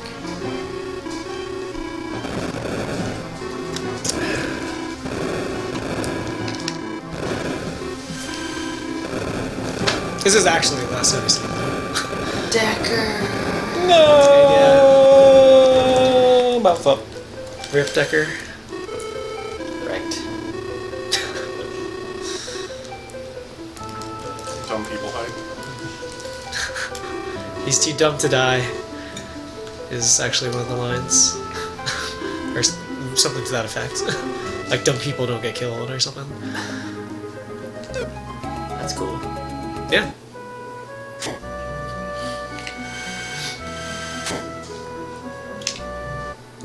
I'm gonna heal. Just in case.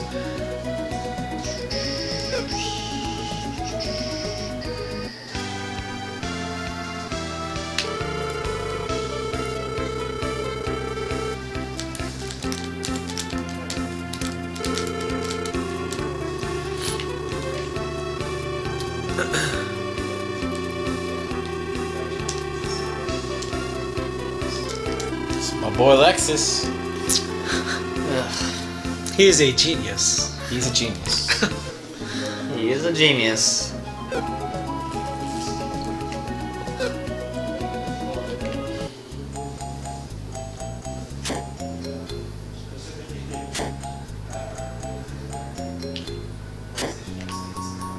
There's a bunch of traps here. If you go in the wrong doors, it'll drop you down south or down in the basement, and you have to come back basically. And yeah, this is Alexis. He's got a rockin' green stash. It's hard to see on his sprite, but pretty easy to tell in the menu.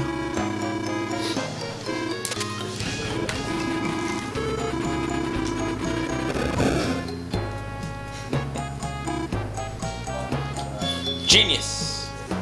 Genius.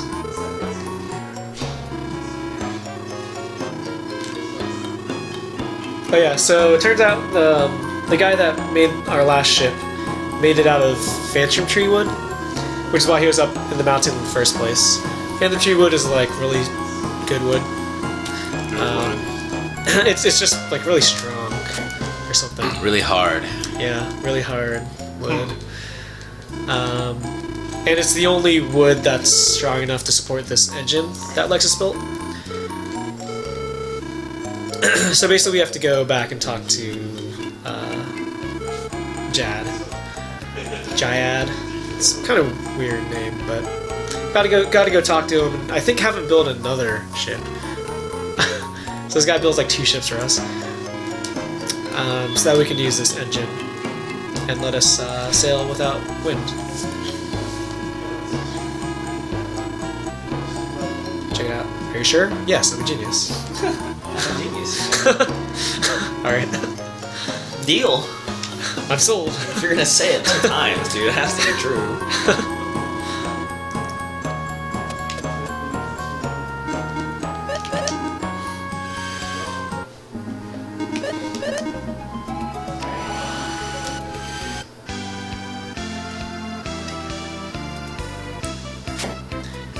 So yeah, we gotta come back here and talk to him.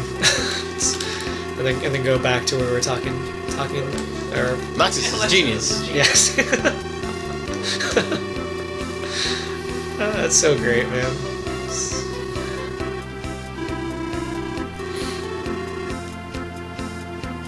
Yeah. Yeah, this guy's like, build a ship right now. yeah, you like walk up, hey, can you build this in? Yeah, okay. Well, he built the last ship in 2 days, so it's pretty good. So now we're buying the flour for 1 gold. That sounds familiar. Right? Kinda does. Kinda does. My mind's a bit cloudy though. These puns.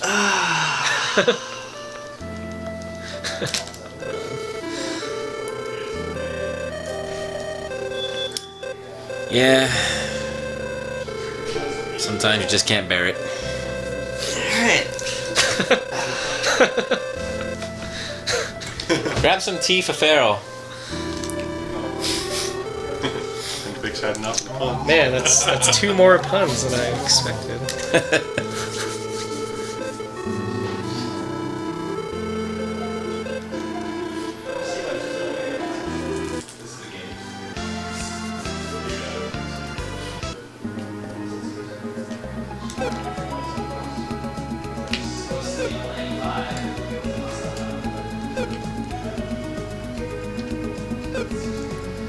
So when you're going into the menu like this, is it like a certain number of steps you take, or do you know each specific area Oops. about how many you can take? I just do it by feel. I usually do around every 6 or 7 steps. Like Magus actually does a different number of steps for different areas, based on like how dangerous the enemies are in that area. So like he'll take more. So like in the very beginning, especially in the beginning when you can just run away from basically every encounter without worrying about getting attacked. You can take you can take a lot of steps. I think he'll go up to like 10 or more. But yeah, I just sure. Yeah, these guys can move. They're basically bees. They can move 2 steps. Some funky looking bees. Not the bees. Not the bees. Ah, they're in my eyes. So that's actually why I went right, was so that to try to stun him, but then he moved 2 steps and attacked me anyway. But yeah, it's by feel. I usually menu. Oh, I didn't have to heal because there's a healing tile here. I usually menu more often than other people. Just because.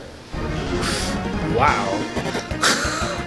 That wasn't even on teleport then, was it? This was not, but there is another. Yeah.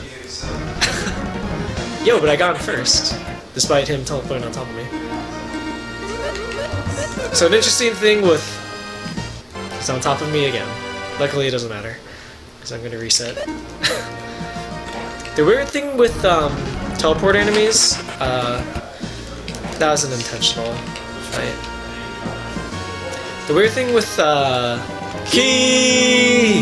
The weird thing with teleport enemies is if they teleport on top of you, there's a weird glitch where if you move, because the way the game works is after you run away from an enemy, They don't move for the first tile, and you cannot get into another encounter with them until until the second move.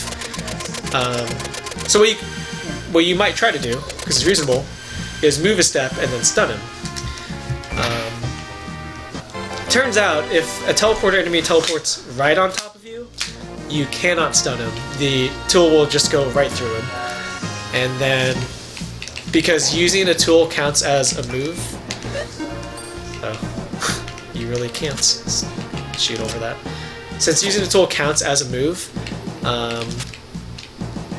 you basically trigger another encounter with the guy automatically.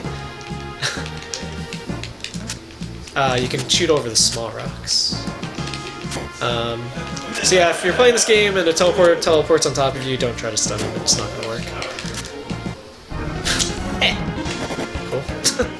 Nice. So this is bad. Talon's probably gonna die. Or not buying what you're selling. I'm really safe here. I'm not gonna heal unless it looks like I have to, because there's another heal tile here. Alright, that actually wasn't bad. So I'm gonna equip the burn sword, the brace, your soul to be rock, right? Again, I don't actually have to save here, but so this is the I'm actually gonna cast Fireball.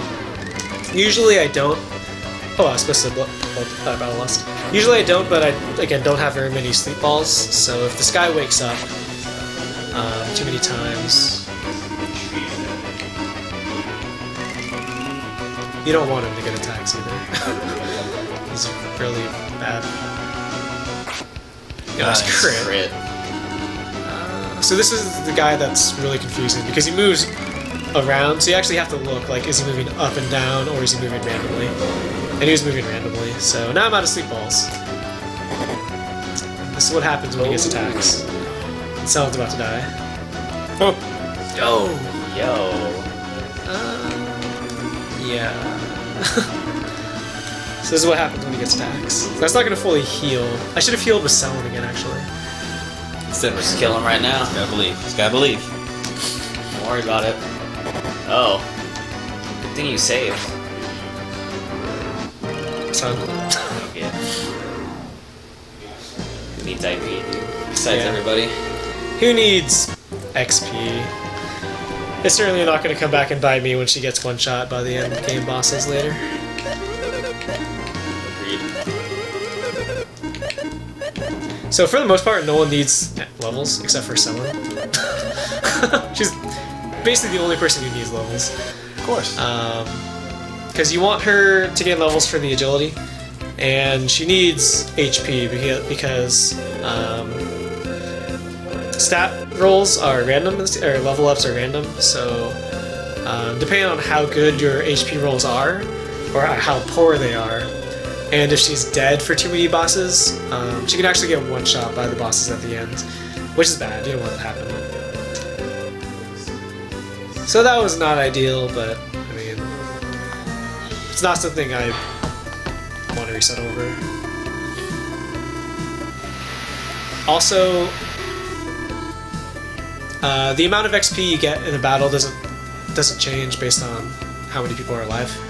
It's like we did a lot of talking from FF4 and FF6 about XP manipulation, but it's not a thing in Lufia. So her being dead has absolutely no benefits. If the others got more XP, maybe it would be, I mean, it would be better, obviously. But He's a genius! I like how the boat was landing, still has a sail. Double the power, man. So getting out and back into the ship is the same thing as opening the menu. It just resets the numbers, and I think it's faster. It seems faster. If only by frames, but might as well do it, right? Oops. So now we have the ship with the engine, so now we can go anywhere in the world, mostly. So this is when the game really opens up, because you can you can go anywhere. But progressing with the plot, you basically stop by at the closest place, and there's basically this statue that got stolen called the Ruby Icon, and it's basically as a peace offering. And so the guy that we talked to in Dunkirk was like, well, if we don't have the Ruby Icon, they might invade us. this kingdom might invade us. So we're like, oh hey, we know this expert glassmaker. Let's make a fake. Yeah. Maybe it'll tide them over until we can recover the actual icon. So we come back here and talk to our good friend Jaffe. And I think I have to... Nice. Charred Newts. Charred Newt was an item I got at the very beginning. You never use it unless you don't have any MP. And I didn't have any MP, so there you go. Charred Newt made it into a live marathon.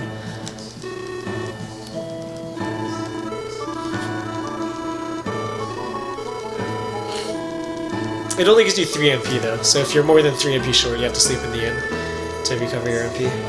Usually it's not an issue, but if you have to heal a lot like I did, it can, and you choose to heal with Sullen, then it can be an issue.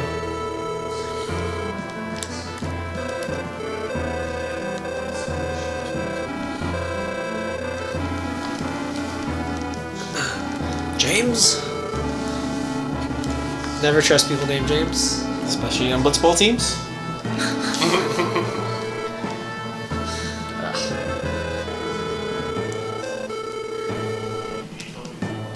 So yeah, we're gonna go off and find the icon. Turns out James stole it, and then took off with it. So we're gonna go get it back. After his blitzball career went down in shambles, or fever again. Can't say I blame him though. Or can I? Nice encounter. That's alright, he lived. Pro kelp, at least you can almost always escape without getting attacked, which is why I choose to get into an encounter in a Flyer Mountain with them, because you're probably going to get out.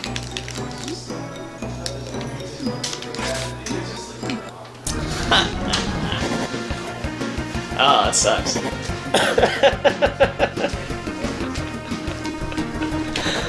Because why not, right? Kick a man while he's down. It's actually fine, like, as long as Maxim and Guy have IP, it's actually not a huge issue. It's just kind of annoying. This is incidentally my least favorite dungeon. I hate it with a passion.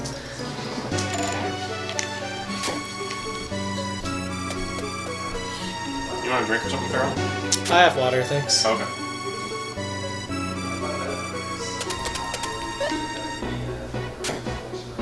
It's just super long. There's an annoying boss at the end, but if you have the IP, it's not too bad. And I have the IP on the right characters so far. It's really long, and then there's ninjas or assassins rather, and you do not want to get into encounters with assassins.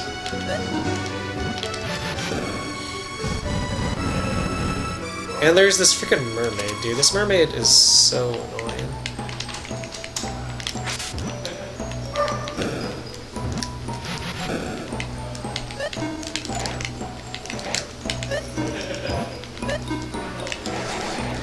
The mermaid doesn't always move, but when she does, she tends to move horizontally.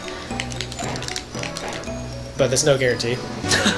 So whenever she's around me, I always opt to stun her, because if you get into encounters with them, they can cast spells which take a really long time. They're not the most fun spells either.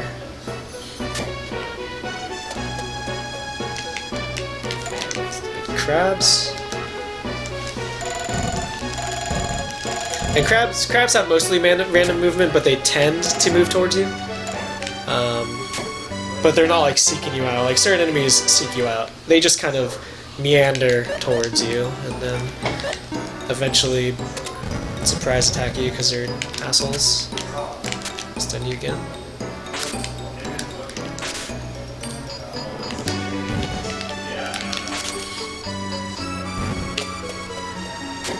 Okay. Oh, I'm out of sleep balls. That actually won't matter.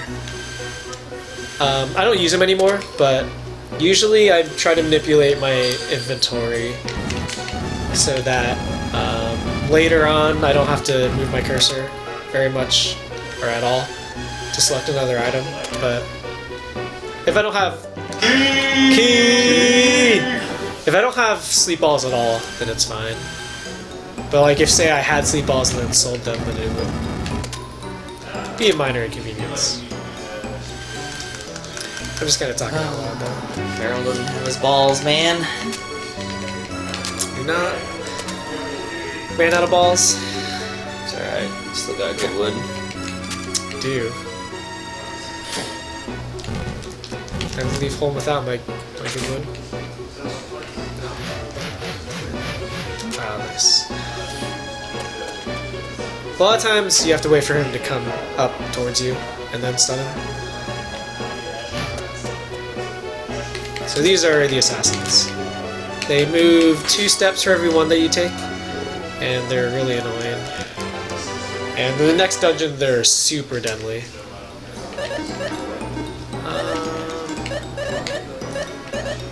Oops. Eagle Rock, take that off. Game Rock? That's good. Alright. Looks good.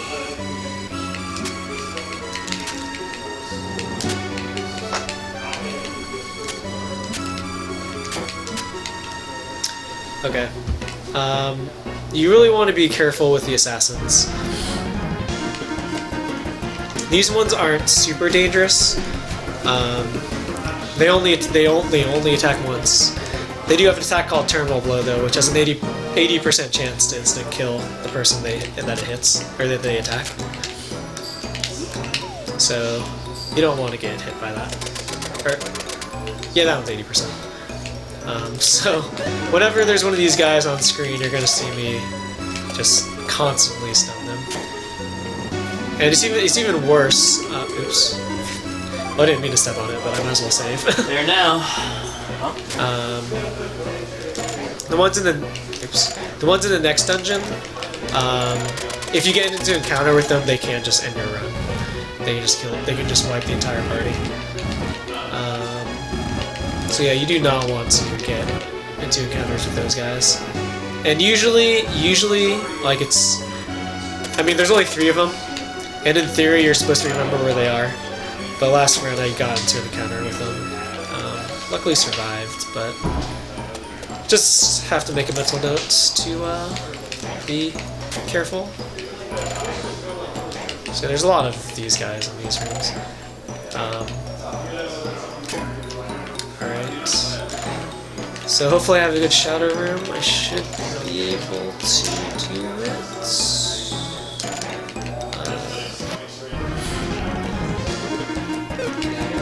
So this room, all of these battles are avoidable if you do it right. I think they're always avoidable. So what happened? I suck. I see. So I'm gonna fight at 2. I should be able to avoid the last guy. Just please do not kill Guy or Maxim. That's fine. And it didn't hit anyway. Oh, he's still alive. That's weird. So the guy at the upper right, I might have to fight him. But oh, he's stunned right now anyway.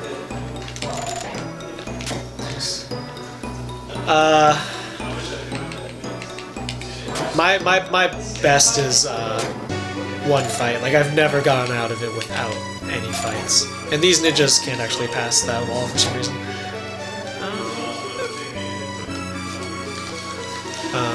I've never done it, like I said, with 0, but it is possible.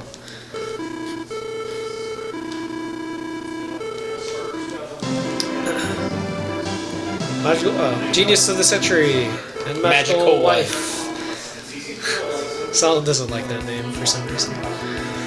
Alright.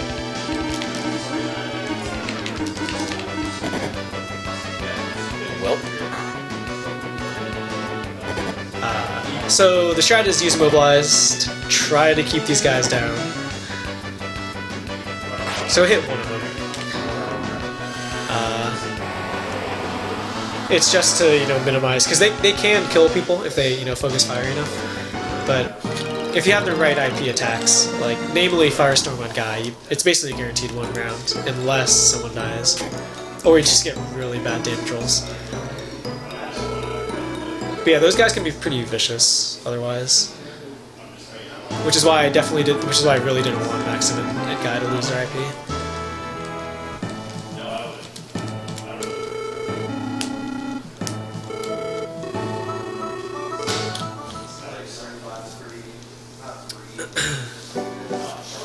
Sometimes, so like the Guy's the only one that can use the burn sword, but the B-Rock anyone can equip. So basically, I always keep it. I give it to either Maxim or Selin, whoever has the most IP, and can use it. And that happens a lot. So sometimes, like, I have to think about if someone I'm not used to having the B-Rock has to B-Rock. Sometimes you have to change your menus a bit, but I think it should be fine. I mean, we'll find out later. Like, I'm sure when the menu comes up, I'll remember to do it or something. So this is the kingdom that we just helped to get the ruby icon back. That whole quest thing is required because they control the water gate, and we can't continue unless the gate is down. Because otherwise, we can't get our shit past it. But now it's open.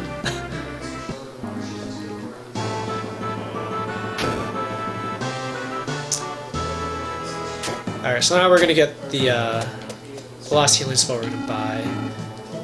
Just Champion. Champion is very powerful. For the most part, if Selin uses it, it's gonna fully heal everyone. Even if we multi-target, it'll fully heal everyone. Maxim is less effective at it because he's not as good at magic, but it'll still, for the most part, get the job done.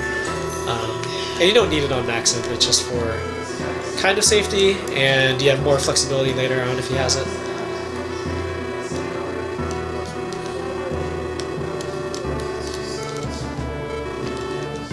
But yeah, so I think Hans heard about that there's another Sinistral in the tower to the northeast.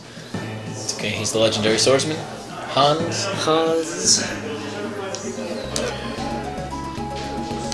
So we're gonna go there.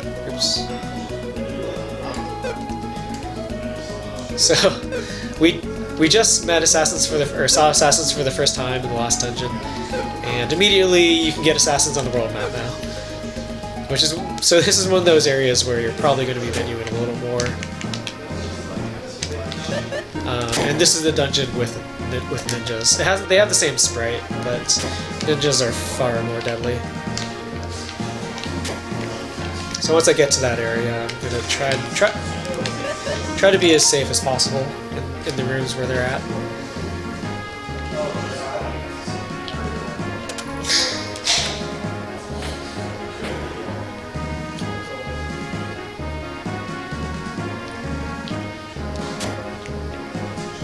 Those guys are really dangerous, but they're almost always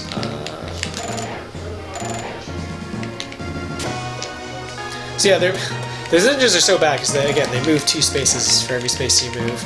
These guys are really bad because they have an attack called Knife Thrower, which hits everyone in your party and ignores defense. So the only thing they can save you is HP.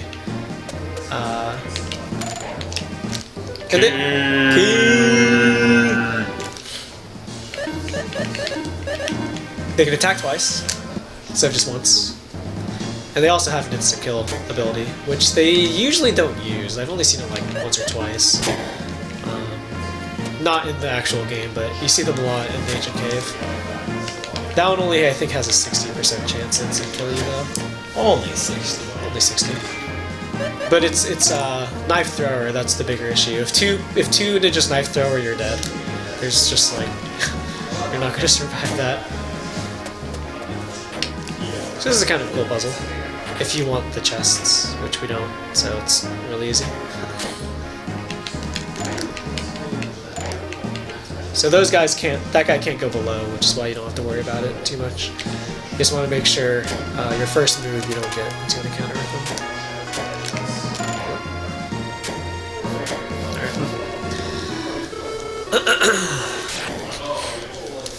So here we meet the second Sinistral.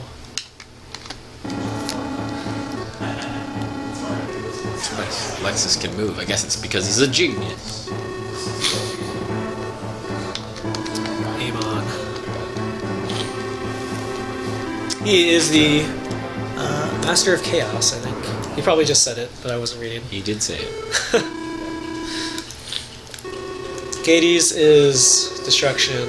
Amon is Chaos. And then so this is a blue stone. That's like the best part about localization. Like, how do you mess that up? Clearly a green stone.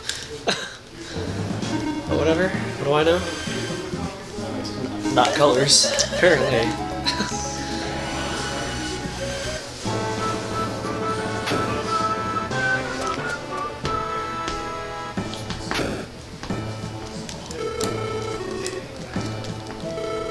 So yeah, for the most part, like any boss battle that we fight, we're equipping people with weapons that boss is weak against. Alternatively, so like Gades, all the Sinistrals are dark element, which means that holy element is strong against them. So rings in this game are kind of odd. There are certain ones that impart a certain element on the character's attacks. So one of the rings that we have, the Undead Ring, turns all of that, or not all of it, but contingently all of the attacks of that user into holy. So basically every one of their attacks is going to be strong against the Sinistrals. Which if you don't know that, the Sinistral fights can be very difficult, but in the speedrun they're actually pretty easy because everyone just abuses the elemental weakness.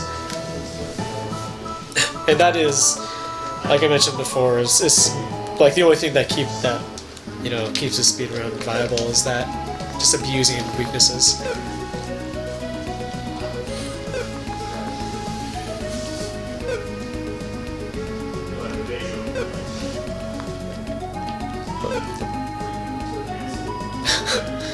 Safe, man.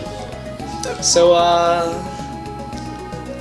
turns out that the town up here, Agurio, got destroyed by Amon. So we're gonna go check it out. And we're actually gonna check it out this time, unlike Gordovan. Looks like it's in much worse shape than Gordon. Yeah, everyone's dead. Gordovan, everyone was okay, which is why we just left. But, now, we have to, bury them and whatever.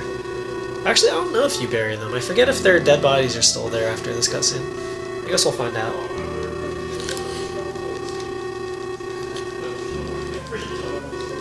Oh yeah, so now Iris tells us that we're not strong enough. We need the dual blade. And so now basically we're gonna go get the dual blade. This is the only cross in the entire game, by the way. All the others were removed in localization. Which also creates some interesting effects, which we'll see soon.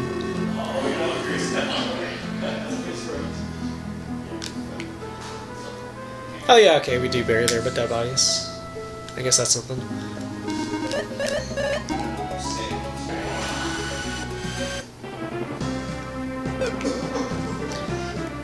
Okay, so we're gonna get something in this town that's very, very important. They're terror balls.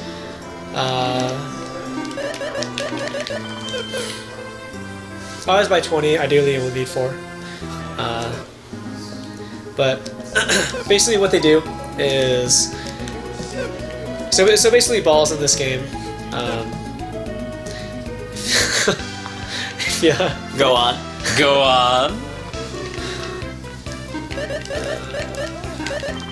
Holding that on the commentary, dude. They're basically, so I used ice balls and sleep balls. They're just items that use usually a certain element. So like, there's like fireballs, ice balls, stuff like that. Smoke balls, blah blah blah. Terror balls, when you use them, they have a 50% chance of inflicting instant death, or I guess scaring them away or whatever. So yeah, 50% chance to inflict instant death. The next boss coming up, there's 4 of them and they're really hard to kill. Like they have, I think a lot of HP and very high resistance, and they deal a buttload of damage. So instead of actually coming up with like a strat to kill them, we just throw terror balls at them and hope that they hit. And again, they're 50% chance. We are definitely saving though, because usually like in normal runs, before I just started never saving, this is the only place I would save. Because it's the only place that's really dangerous enough to end most runs. But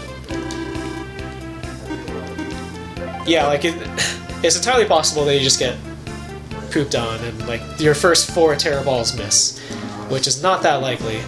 But if it happens, it's really bad because, like I said, they deal a lot of damage. Luckily, we do have the items necessary to get at least usually 2 people faster than them. Sometimes 3. Obviously, 3 is better because we can potentially kill them before they attack. And this place is where it starts. I think where the puzzles really start ramping up in difficulty. It's not that hard to get through it, but in this next room, well, not this next room. The next room with those horse statues. If you want, so there's this treasure chest in the middle of the room, which we obviously don't get. But if you wanted it, which I did when I was playing casually, it's really fucking hard. Oh, so the mechanic behind these statues is you cannot pass in front of them. So you basically have to push them so that they're pointing at a wall, or you don't have to pass them at all.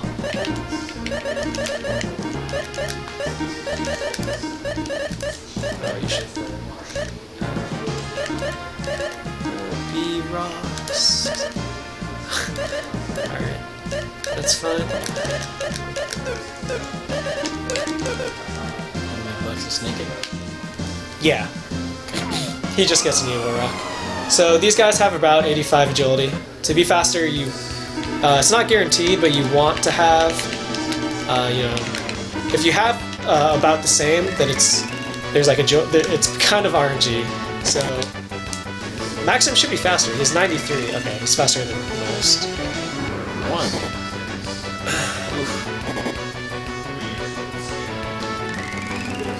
Selin is the other character that can sometimes be faster, but again, she was dead, so she missed out on the agility.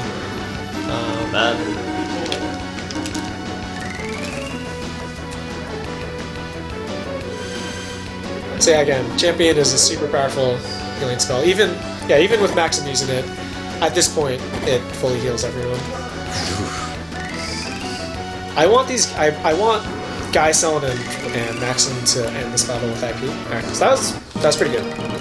It was 3 misses, so slightly better than 50%.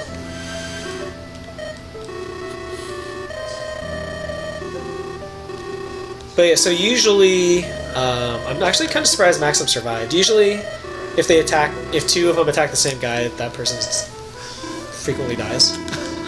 So that's why that battle gets rough. Especially if one of your guys that's faster than them dies, because then you start losing the ability to heal before they get to attack again and stuff like that.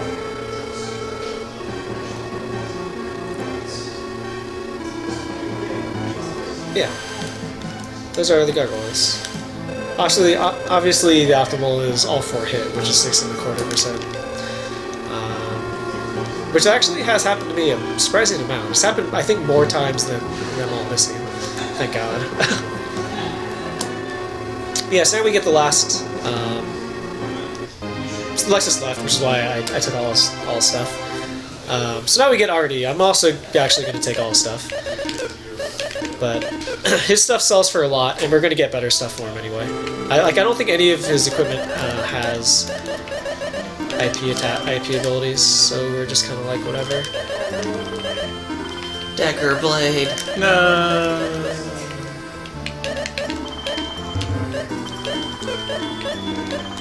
Gave it away for money. What would Almagoose say? Rip Decker blade. Oh, I'm gonna heal actually. So Artie is an elf. He comes in at a pretty high level. You see 38. All the other guys are like 25. He's super fast. He can deal pretty good damage with attacks. Sure. And he's really good with magic. So Artie's a very good character. I always thought it was funny that his name is Artea, which is 5 characters, but in the menus he's named Artie. They shorted it to Artie anyway. Even though Artea totally fits. Yeah, I think the explanation. I think the actual explanation is that Artea is his elf name, and Artie is his human name. Okay. His humanized name, I guess you could say. I mean, it's not a good explanation. Nah. We ain't calling you no Artea. You're Artie. Yeah, exactly. You're gonna roll with us. That's some fucked up shit, dude. Basically. I don't like this game anymore. What's even more interesting is, so he's a dude. In the German version, he's a girl. I don't know why they changed it, but they felt I necessary. like this game again.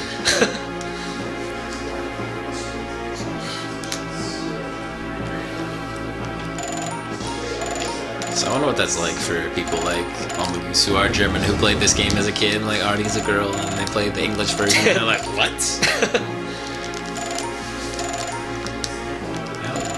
That's a good question, because 90% of the speedrunning community for Lufia 2 is German. Yeah, Lufia 2 was a very popular game in Europe.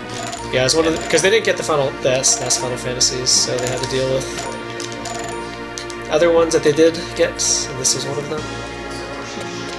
The big ones were this and Terranigma and Terranigma. Mr. Quest. Saved the best for last.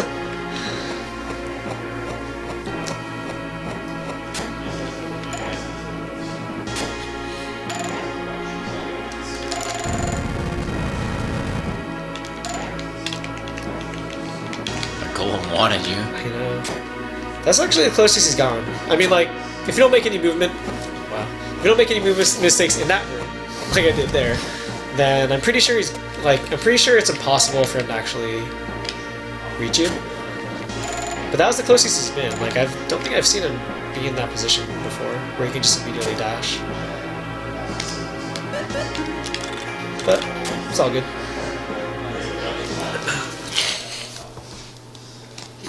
Okay, so it's Amon again.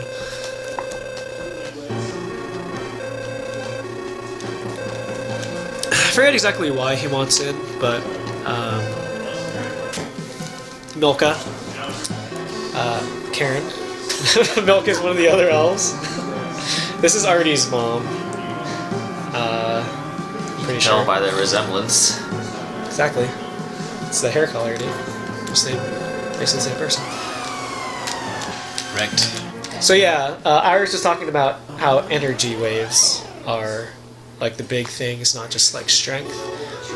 And our energy waves weren't enough to defeat the Sinistrals, and so that's how Amon just got wrecked, and why so Karen lured him here because she's more powerful in this shrine, and she knew. Oh, they actually call him Artea in the conversation. Well, there goes that theory. I don't know.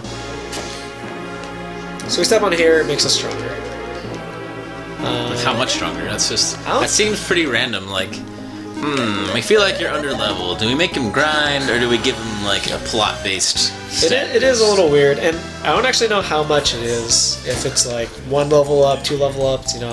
How's the run going, guys? It's going okay. Does anybody want 100% water? That's definitely not water, by the way. Just so you know. It's quite good. I'm good for now. Okay.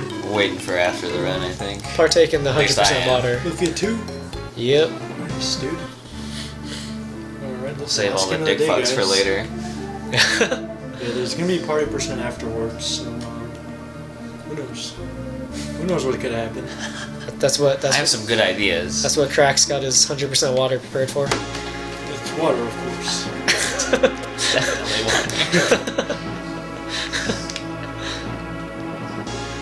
Oh my goodness. What's going on down there? Chilling? Yeah, we're just chilling with Gary. Garrison got here, so Oh yeah, he dropped by and said, He was here for a got whole here 2 for the minutes. first time at DeuceCon Yeah. this year. First time. First time. First timer. If you know what I mean. Some spikes. Just Not blocks to anymore. get those. Alright. Oh, that's what you guys were saying earlier. "Oh." You heard that downstairs and we thought. In case you were like, "What the hell are they saying?" Yeah, These guys are more drunk than we are. moving slow. Let's see what his chat is up to. Probably want some of that water.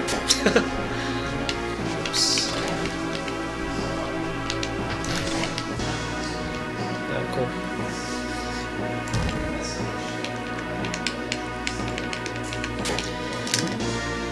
Chat says kiwi. Why would they say Damn that? right they do. Medicus are too good. Damn right. Oh yes. So I have a very bad history with all the teleporters in this dungeon. They like to teleport on, under, in front of all sorts of things around me. And for the most part, they're very bad. I think they all have like insta-kill abilities, and they're not afraid to use them. I think I can touch it. What?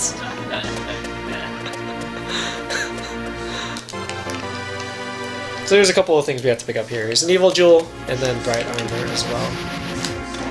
Oops.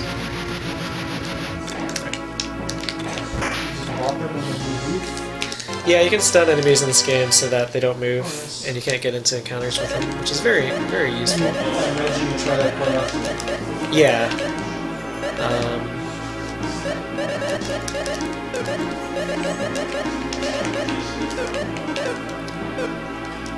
Why are you... Oh yeah, usually damage coming in here. So the evil jewel I just picked up boosts attack by like 70 or something crazy. But it is cursed, so you cannot take it off. Unless you uncurse it, which I'm not going to do. And the bright armor is just good armor. I think it gives you like a pretty good magic resist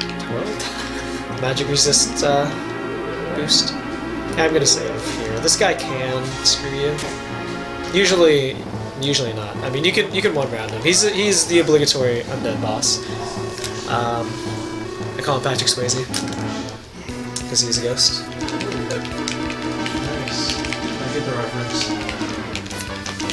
I'm glad someone does. Oh, music, dude. That was Music. I was pretty sure I backed out, but okay. That's fine. I'll kill him next turn. This game looks really good. This game is really good. Why don't you try it sometime?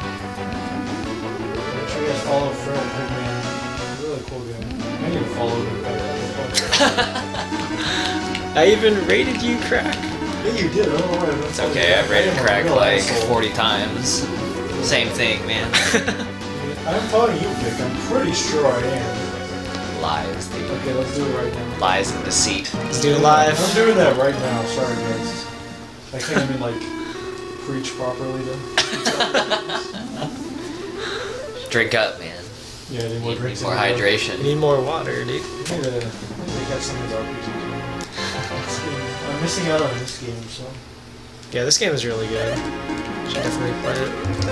Tis a good game. I'm kind of afraid I might want to run it though if I like play it. That's good. Oh, okay. You should let's run do it. it then.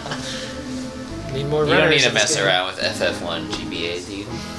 No, the RPG Fest. It's both of them are good. Both of them are good, man. I don't care. RPG just love RPGs. I'm sure you guys do too. Of course. I guess. Alright, so the item I just grabbed, the curse bow, is the one I would usually skip because I got the rare drops, but accidentally buying Blizzard, I just want to make sure that I solve enough money. So we're gonna go and sell it. Wherever it is, curse bow.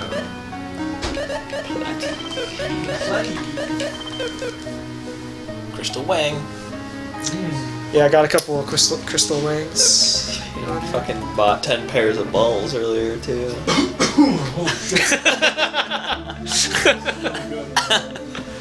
I must have caught it down the wrong pipe, dude. No, it's just fucking hard, dude. Hard water. Hard water, yeah, it was water. Got it. Mineral content's too high. Yeah, it's just but it's still. I got it. I forgot how many towns were in this game. There's a lot. There's a lot of shopping in this game. There's not too much. I take it there's a lot of menuing though.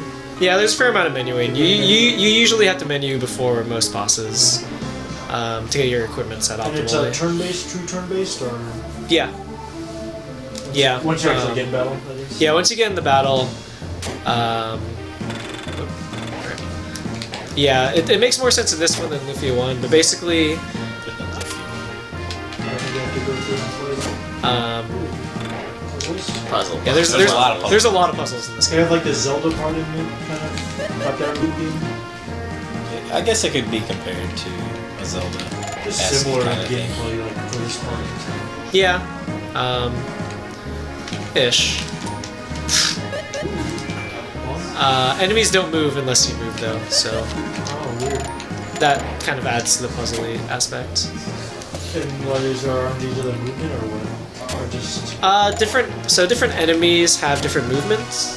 It's like different sprites. So like this guy just moves randomly. weird. Certain enemies move randomly. Certain enemies like seek you out. So like if you get close enough, they'll just chase you. Certain enemies have like completely deterministic movement, so they'll always do the same thing. Like this guy's just running in circles, no matter what I do. Oh, I gotcha. So it depends on the enemy type. So some of them, if you take the same exact path, they'll be the same exact thing to make it do. Some, yeah. Like this guy just runs in circles too. But like this bear moves randomly, that hag moves randomly, and it actually fucked up that other guy's movement. time in this part. We did it. Funcock. So I'm actually not sure what's gonna happen with. Okay, he moved. Close. So you goes can. close. You don't want to get in You encounters. tell the with cops those when guys. they think you're running around nude, dude. You're just wearing girls' clothes. Oh, let's try that next time. Alright. Big's a pro at this, man. He knows exactly how to. I've been Get out around of the there. block a few times. Oops, damn it. So if you have perfect movement, it saves you time at the end of the room, but. Or if I just have bad enough movement that it loops back around. Because that guy at the bottom is just moving back and forth, and I want him to be essentially when I get to the end, kind of in the middle, heading to the left.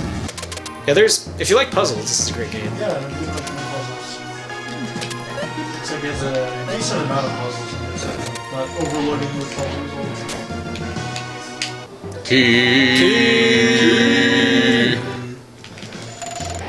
I don't know the... No, dude, he moved. What a jackass. You can always join in on it. Okay, I think I will. Crack's always welcome.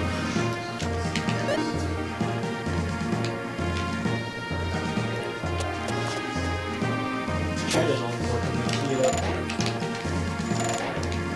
Yeah, that's basically always how Lufia 2 chats are. Lots of keys and stuff like that. Some keys and you suck, Feral. Yeah, mostly the latter, but there is some keys in there too. That's the only mimic you see in the game. I have run into it, even though it doesn't move. I did not know that. So okay, you can manipulate the. Wow. You can manipulate those guys' movement so that they just move, but I think I moved them in the wrong direction first.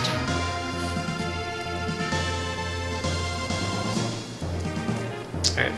So yeah, Crack, you get to see how the battle system works. It's basically, at the beginning of each round, you input commands for all 4 of your guys.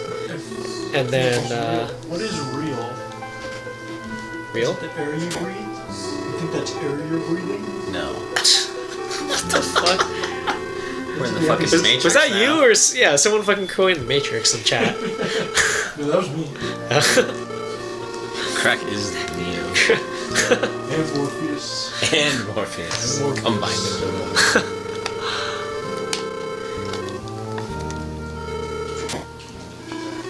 You could be Neo Pigman, dude. Neo. Neo Pigman.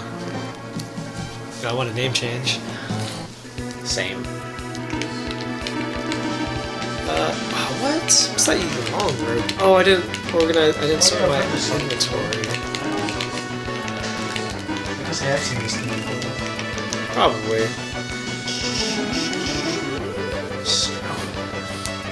I forgot to sort my inventory. Look at these trolls, dude. This is scripted. Once they get to low enough life, Maxim's gonna go first. I knew it. That's a troll skip, dude. Or a troll script. Yeah. Once they get low enough, they cast stronger. But the reason we do that is because if they have really, really devastating spells, and they can multi-target, so we just lock up their AI by damaging them enough to heal themselves, and we just kill them. So notice you have HP and MP, that's pretty self-explanatory. What's that other thing, IP? it looks So like? IP is this stat that increases as you take damage. Like when you take damage, you gain IP. Kinda and like then, the desperation meter or whatever you call it. Yeah, kind of. Similar. And then certain items have, or a bunch of items have special attacks that consume IP, that require IP to use, and they're like more powerful attacks, So or it's kind of like MP in a way, but not quite. yeah, What does it stand for? IP? Like Ikari points. Ikari points, like Ikari Warriors? Just Not like to be confused with Ikari Warriors. I'm sorry now. No, I mean, You're running around your warriors using IP. okay, I'm just not going to speak anymore then.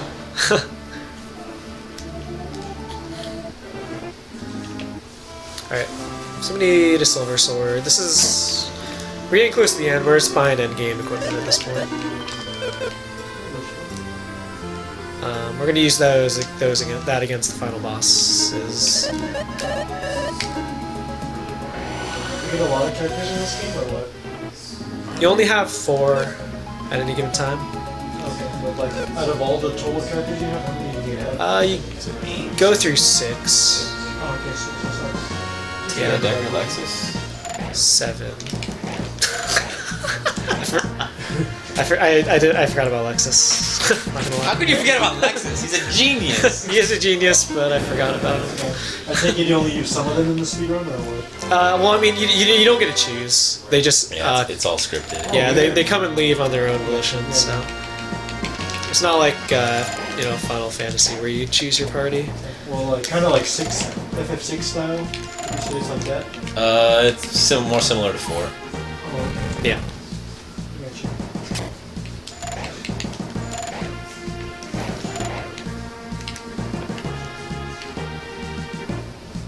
Dragon fucking mountain. I'm gonna save in this dungeon, I think. I never do. And it almost bit me in the ass and then a break and stuff, so... And the save point is, like, right there. We passed by it. Key! Escape?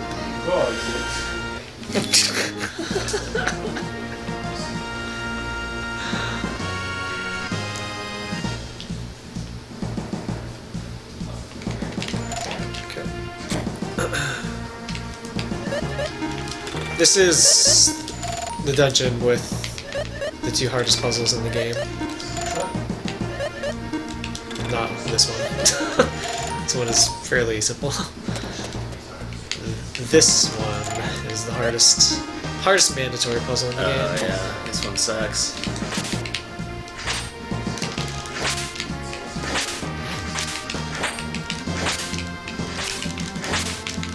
So basically, you have to prevent. Fucking A, dude. Just lost the wrong direction. I was gonna fail that anyway, because once you get to this point, you can't make any mistakes, or it'll fail anyway. So you have to prevent the plants from growing to a certain phase, so you just have to keep cutting them down. It's really, here's the safe point. It's really hard casually. Yeah, it looks awful. And this is a little glitch. Usually you have to create like a bomb chain to, because you have to, I think, blow up like 2 bombs, and that's the world's mystical trick. So casually, that bomb puzzle is actually kind of tricky. I'm gonna grab this safety miracle, which is gonna mess up the enemies, but.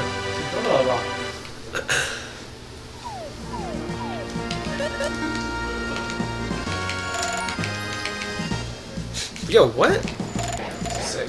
I've never seen that green guy be closer than the dragon. Learn something new every day. How am I gonna do this? What happens if Go you down. run into them and they're not stunned? You get into an encounter, Oh, I figured as much. which we don't want. There's no random encounters in the game, or On the world map, there are, only in the world? but you can also manipulate What the fuck is this guy doing, dude? We can do this all day. They don't move the first step, but they can move the second step. I can see where the RNG kicks in. This guy, usually he's on the other side of the bridge. I'm just gonna follow you to the ends of the earth. The problem is he has random movement, so I wasn't sure if he was gonna follow me. You're But just hoping he would move away. yeah, It seems like so it was all to get this damn rock. it's worth it. Agreed. I'm just gonna reset the room so I don't have to deal with him on the way back. Or will you? Excuse me? He usually doesn't get, doesn't get to the bridge fast enough so you can just stun him. But yeah. So I was imagining there's a lot of counting their steps. Like what they can possibly do, maybe? Yeah, kind of. For the most part, if I think they're gonna be close enough to attack me, I just stun them. I guess so. Almost escaped. Sick. That would have been sick. So please in the chat. All you back at home now. Oh, did he leave? It's okay, but is back in chat. I'm okay with that.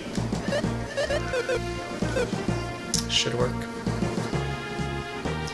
Oops. So that's one of the more involved menus, actually. Alright. This guy's a total asshole. He's probably gonna bite me.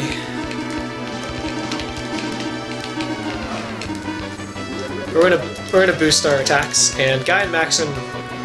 That's fine. Guy and Maxim can, or it should be fine. Yeah.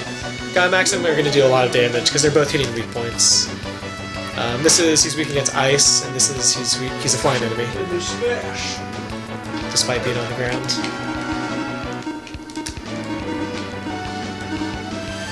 Champion. So Artie is immune to sleep, so Drowsy is a multi-target sleep spell. Firebird. So there basically I was not able to just instantly die because Artie was always going to be awake to heal the next turn.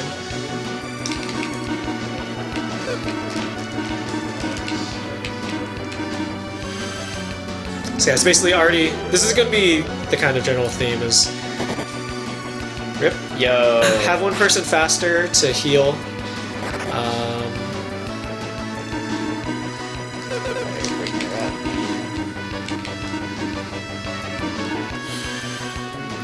We don't like casting Valor. Valor revives and heals a lot. I think like 2,000 HP. Yeah. But the animation is super long. Yo, that crit.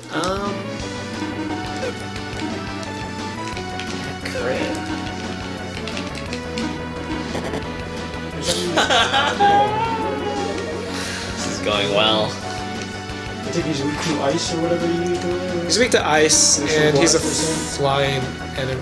Oops. He's a flying enemy, so Guy is using a weapon that does more damage against flying enemies, basically. Very high right now. Yeah. Okay, what we need to have happen is I need him to do like Incendiary or Firebird, but he's probably just gonna buy that IP. Yo. Okay. Because he should be pretty close. I think he's around 5,000. He's got 7,000 life. 7,500 life. Oh, nice. So because we need IP for the next boss, so that was actually, except for the fact that he wasted my time with bites. Like the IP situation is pretty good. And the next boss is another undead boss, and we're gonna do exactly the same thing we did in the last one, which is heal it to death. Oops. See? Works too. Totally Just intentional. want to check your cock at it. Exactly.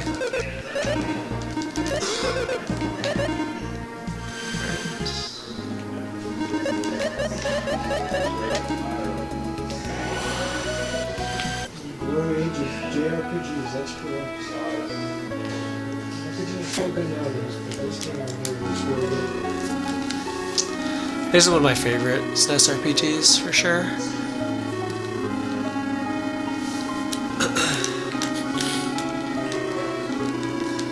Yeah, so now after learning about the dual blade like an hour ago or something, we finally, this guy's like, go to the mermaid place. Here's a jade that will help you breathe underwater. Right?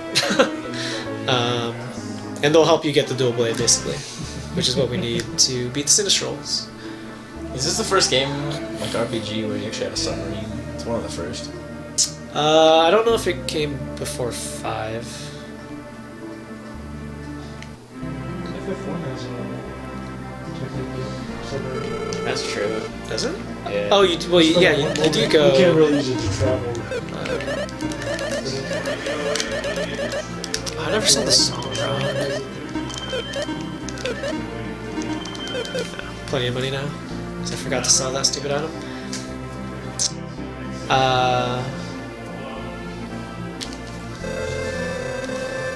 Yeah, this is similar to FF5, where you get a ship that then is able to become a submarine, and then is also able to become an airship. How convenient.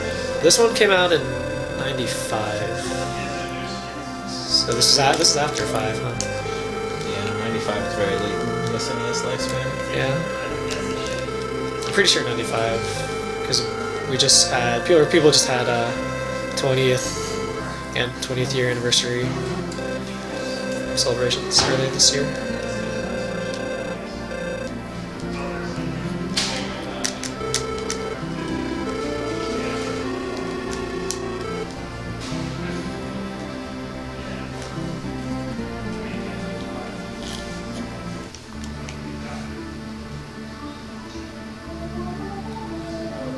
Alright, so now we're going to go to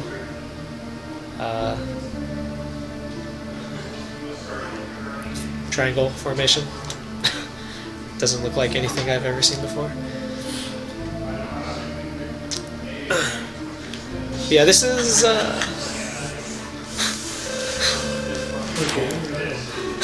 you need to be doing that on stream, man. Those face reactions. So if you're watching Limit Break, this is the boss that almost ended the run. It's gonna go a lot better because I actually have IP this time. I didn't have like any IP last time. Can I still? Nah. You can one round this guy.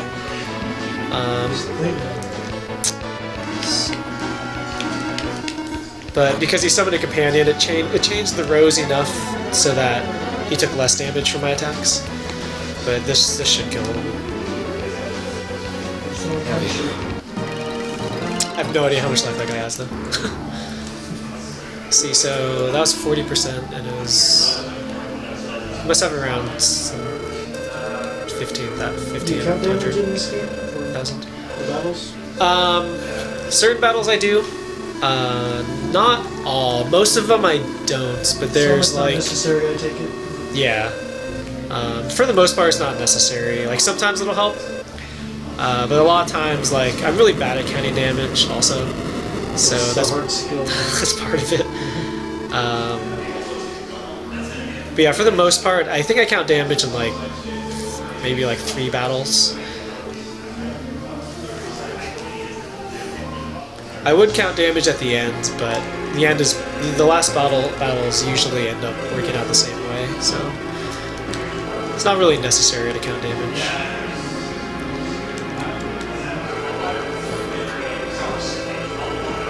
Alright. So this is the dual blade shrine. It might look a little odd. I think they're kind of weird, like interior decorator. I don't know, but might look a little strange.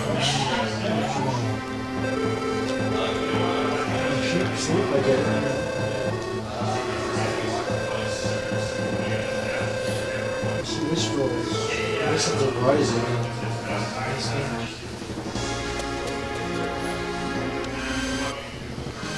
Good I room. see. This is the dual blade shrine. That looks working as intended. Oh yeah, definitely. This is definitely how they programmed it to be. It's actually pretty easy to navigate. You don't bonk on walls very often. I mean, like I did, but for the most part, you can just kind of get through pretty easily. All right, so you might not be able to see it, but there is a dual blade there, and there is a guy there talking to us. That's Deus. He's the master of the Sinistrals. Yeah, basically the master of the Sinistrals. The black square. Yeah, exactly. The black square towards the top. But yeah, so this is actually interesting. This is the first instance of like I said, the IP is Akara points, which roughly translates to like anger points. So in this cutscene, Deus basically destroys this village, and the heroes are pretty pissed off. Like they're not happy about it.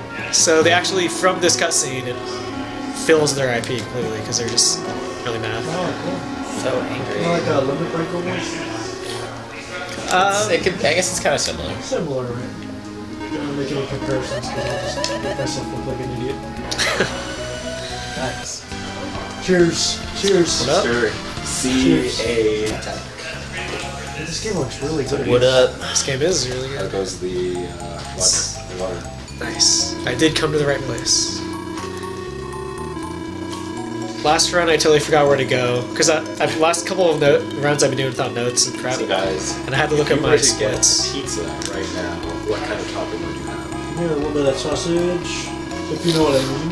And meatballs. Sausage and Yeah. meatballs. I'm Yeah. good with anything that's not pineapple. Oh yeah, no pineapple.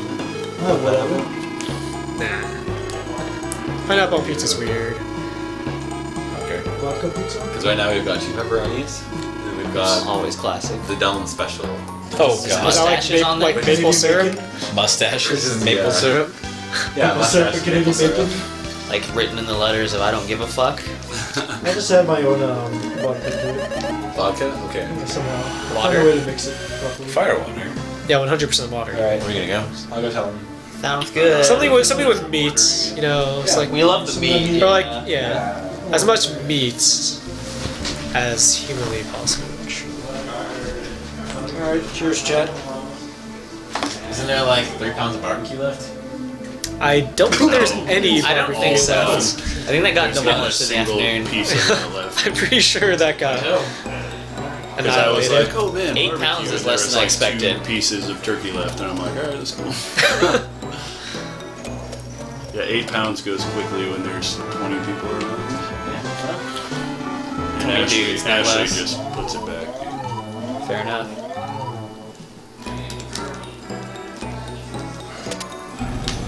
Should beat Mega Man 10, 9, 10. I'm learning Mega Man 10 apparently. Yo, 3-way race. Yeah, 3-way race tomorrow, no way. Be in the background racing, playing. Actually. Could scoot over, I guess. Can we grow out a little bit? Grow out. You can have that farther. I just really want to be next to Everybody, the make sure you're touching knees.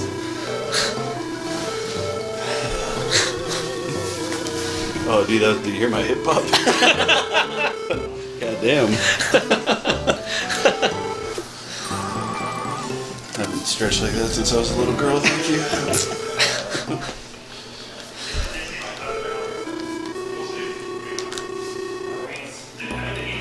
This is the Might drink some right there. first or second most involved menu.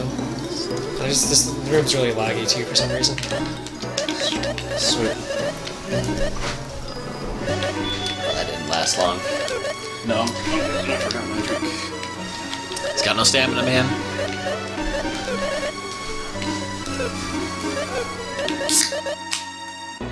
Aw, snap.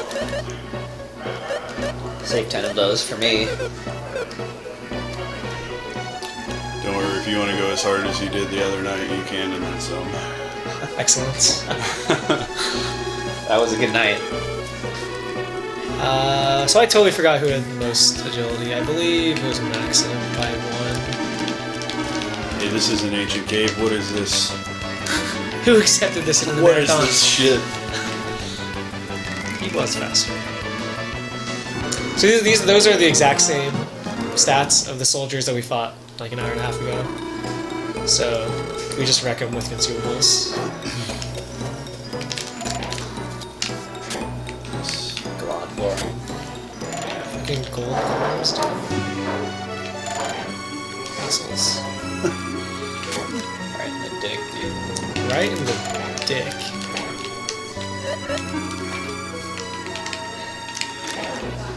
So this is the last key, so live it up.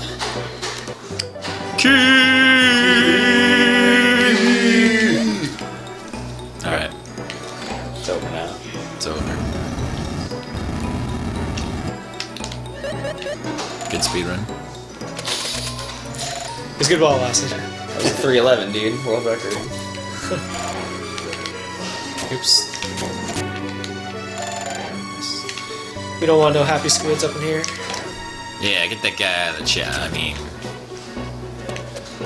Agreed. I'll move up.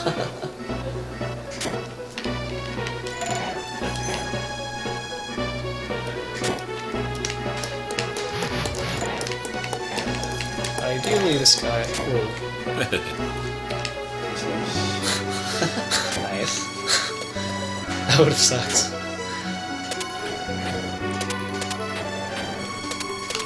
So this next boss is probably my favorite in this game, flavor-wise, and you'll see why.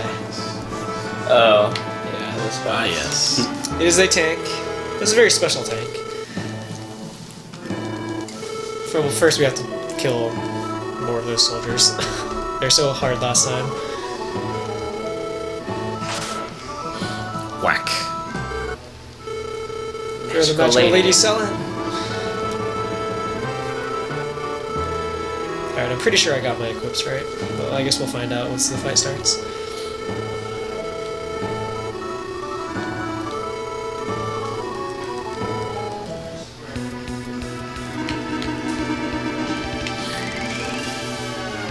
Oh, someone might be faster now. Yeah, because she got a level. Nice. Oh, it's whatever. They waste a little bit of time, but we don't actually need all those dragon teeth. Alright, here we go. I was supposed to equip the golden rock. Oh. So if you look carefully, there are eyeballs on the front of the tank, and there's a little king in the back of the tank with a little flag. That is why I love this boss. Yo, guy's not faster? Why do you not call him Thomas? That's what I don't know. Kind of disappointed. Me too. We're never going to be allowed back here again, dude. Well, you weren't anyway. Oh, yeah. That was faster. Machine gun attack is the best attack you can get in this fight. You want that, and you want a lot of that. Because it's super fast, and it gives everyone MP, so... There are 2 attacks we really don't want to see, which are basically instant kills. Head attack.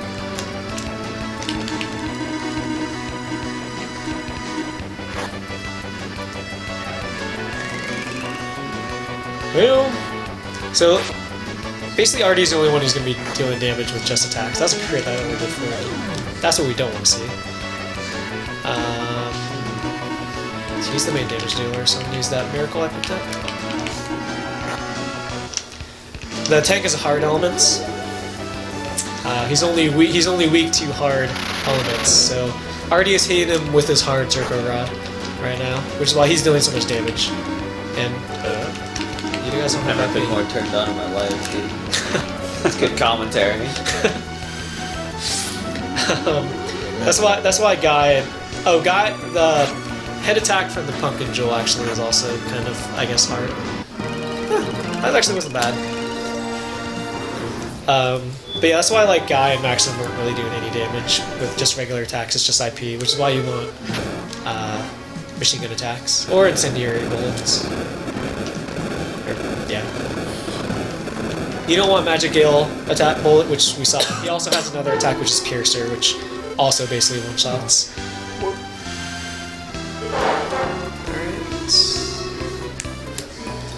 Yeah, that was a decent tank boss, or tank fight.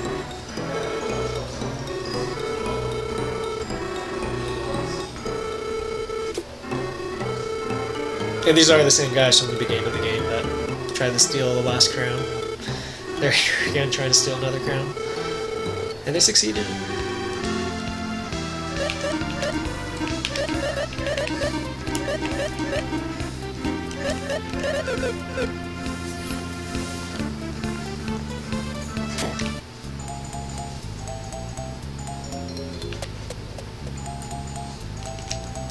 Alright, so we stole that engine.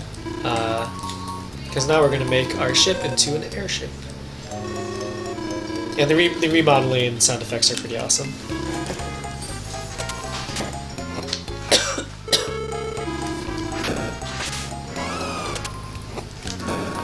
There's apparently a dragon in the ship.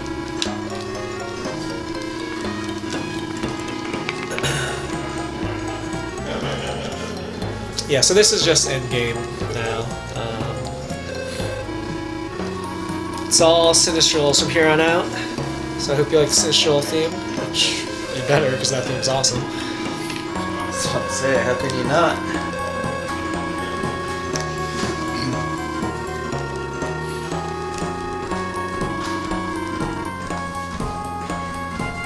Oh, I did forget one menu actually. One thing. Ah. MLG? MLG is way easier in this game than like FF4. So it's actually not that hard to get, but I still didn't get It's it. easier. I mean, you don't have to tell people that. I was just trying to make you look good, but whatever. Oh, there you are. It's alright. The rest of this run, already took care of that. Everybody knows Oh, I Feral heard. Pigman is The Pigman. the pigmaniest. My name is. What the f...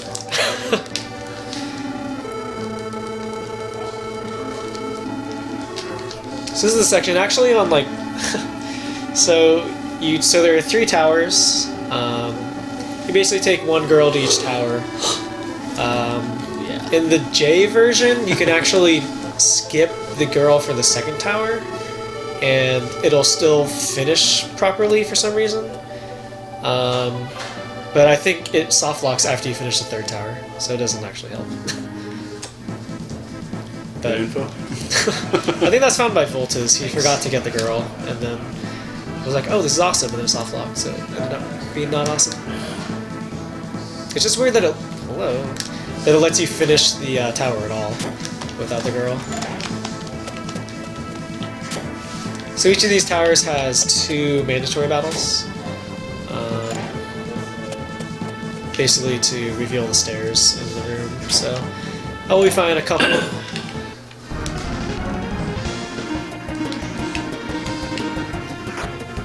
wonder if this will work. Nice. So again, right now everyone has Artie, Maxim, and Selin all have holy weapons.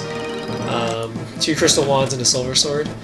And then Guy has the undead ring, which turns all his attacks holy. That's why like those leeches, the leech and vampires got wrecked because they're also dark element. But the Sinistrals are also dark, so it's gonna just wreck their faces.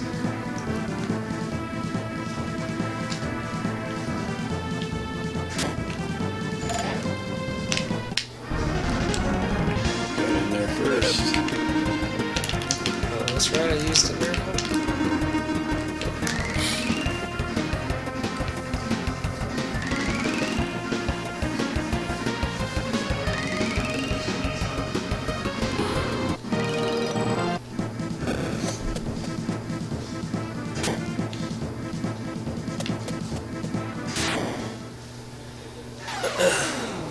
And look who it is! It's Gades for the 3rd time.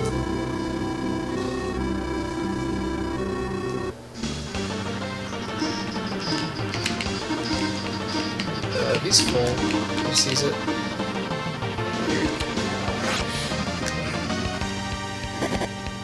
Okay. Sure. I don't have to heal that. That looks like he still has more than half, right? Yeah. Who's that?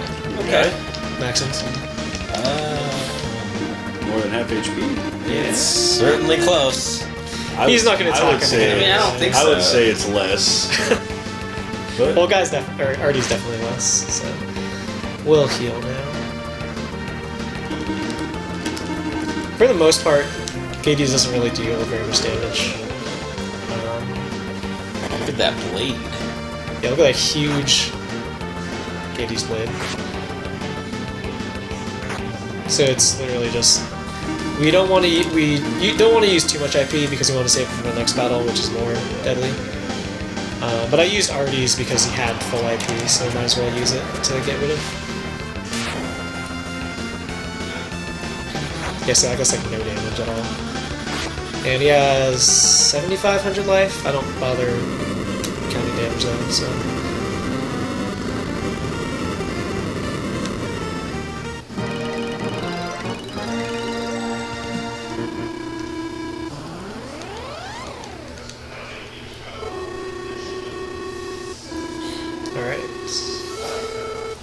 So after, at the top of all these towers, we get 1 item each.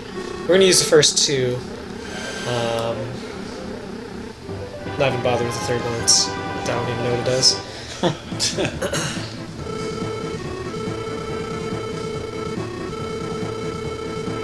I'm sensing this common theme amongst your own, since like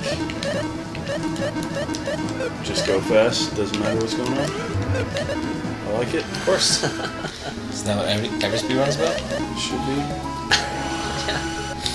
Should, got time nobody for should story? know fucking anything about the game. Like, Just try give me to the play notes. it fast. Let me read them. I'll do that shit. That's how RPG speedruns work, right? Yeah. Sure is. So we came here. So there are casinos in this game. You can gamble. You can also come and just buy coins, which are basically tickets at an arcade. You know, you have enough tickets, you have enough coins, you can trade them in for items. We're pretty rich at this point, so we just buy the coins that we need, which allowed us to buy a see-through cape for Selin. It doesn't have any defense, but it prevents against all sass effects, but it's a death.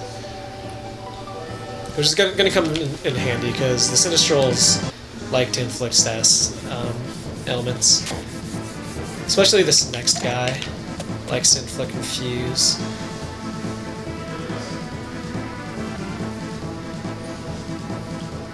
So right now the only person who is not immune to Confusion is Artie. So I'm basically going to preemptively use a Confusion healing item on him the first turn, in case he does get confused. He immediately gets snapped out of it.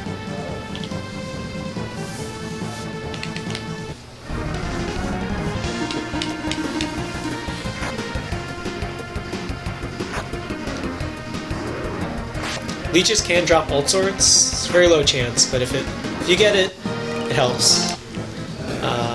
Whenever I get it, I never really know what to do with it, so it probably doesn't help very much. Because like you almost never get it. Is that something that's in the manipulation if you carry it this far? Maybe. I don't know. I don't think Pendulum's gotten this far in one of his new runs. He always kind of I meant like he the old dies run somewhere. too. The manipulation does not get this far. Okay. Oops. The farthest manipulation that's been done in completed runs is how far I got, which was Spider. There is like this old school manipulation up through Gades 2, but I don't think anyone's actually done those in runs. It's just Pendulum routed it, and that was it. I'm gonna save just in case I try to run away, or I forget to shriek. Or something stupid happens.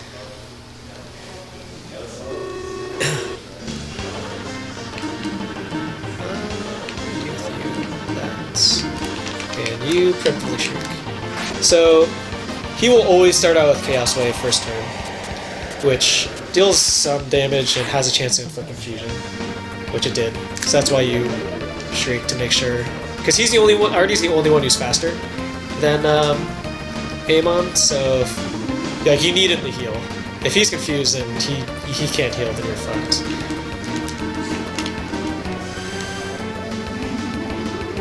Is there a reason why Artie's in front and Maxim's in back? Mostly that. I usually move him forward if Amon does his regular attack, then Feral. Feral? I named him after myself. I'll put him in front. He can get killed if he gets attacked. Usually doesn't happen. All the future battles he will definitely be in front because they don't do that. They don't play that way. Hope we don't play that. He does do a ton of damage though.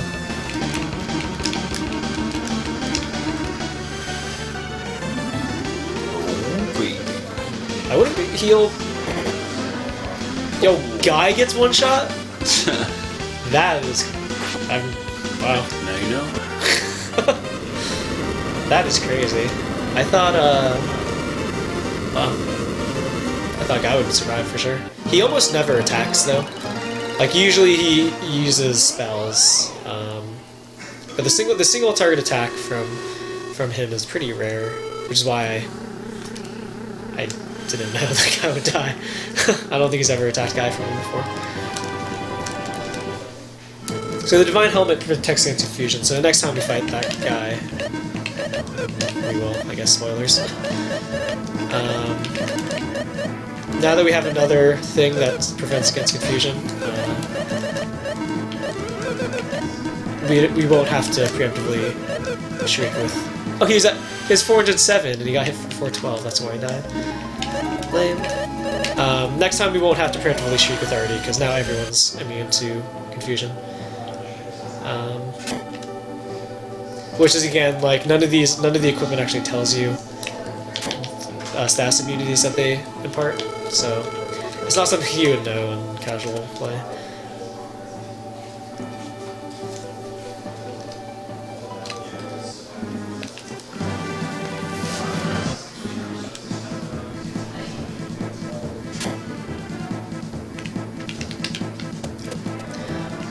You can't just kind of walk onto the stairs, but there's a chance the dragon will move right and attack you, so...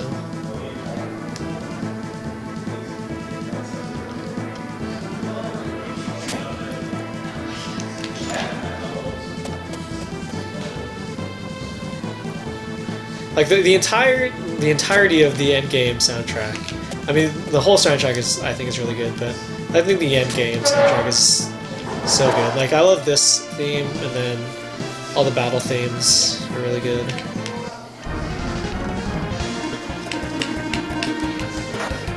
Gorgon Rock. We can get a casual Gorgon Rock shot. I already have one, so it would help too much. Things come better in twos. It's too bad.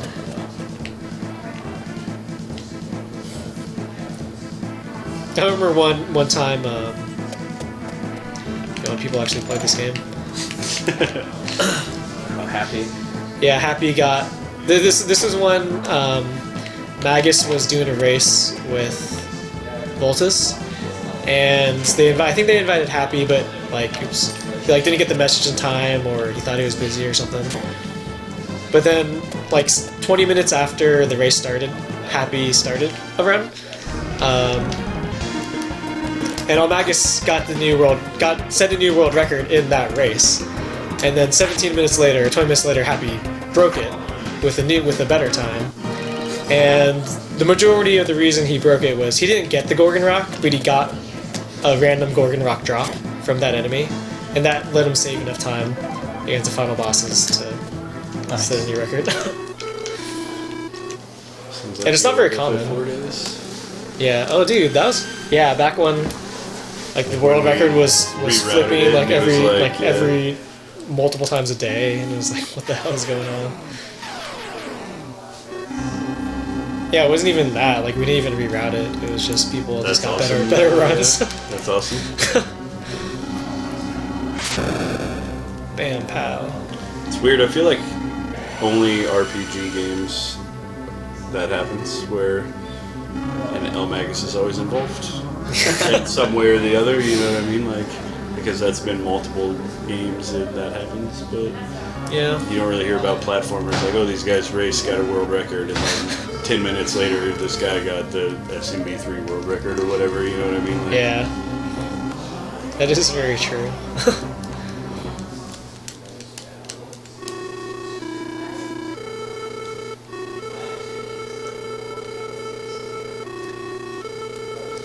So yeah, that was the last save. I took that save because it was the last one, and then it's just kind of a boss gauntlet. Yeah, now it's just some cutscenes, and then head to the end.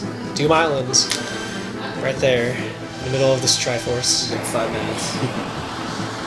5 minutes before record. Go! I think this cutscene's like 2 minutes. No, Alright, so you not got longer. 3 minutes. Got 3 Whatever, minutes. dude. It's fine. It's plenty of time, dude. Stop whining, dude.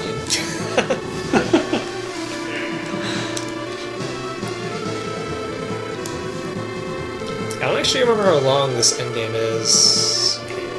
If it's less than 10 minutes, then this could be the second fastest time this ever happens.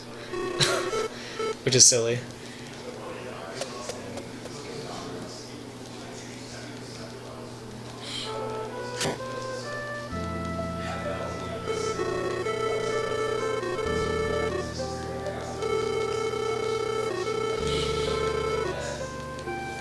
The sprite always bothered me. It's just such like an awkward position.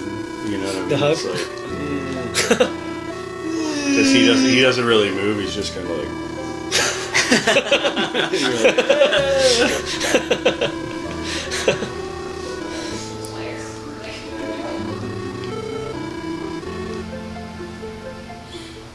Like how Lexus fixes the ship in like 5 minutes. He's like, good. He's a genius. He's a genius. I mean, he's no Sid, but he's all right. Yeah. He has a rockin' mustache. Yeah. Green one. All geniuses do. Is that why Crack is so smart? And everyone else in this in this room with mustache? There's like basically everyone. So many people. What does he even ride in on? He's riding a whale. Come on, dude. That's how badass Decker is. Is this really happening? Good line, dude. I'm also great at staying alive. I think this is one they say like. No, I thought this is one this is one they said that like dumb people don't die, or he's too stupid to die. It was, But it was earlier. that was that was like right after. That is a great line. I love the sprite size of that ship too. They all just pile into it, and it's like one Yeah. tile, and just like, what the hell, dude? It's pretty epic. I mean, it makes sense here, but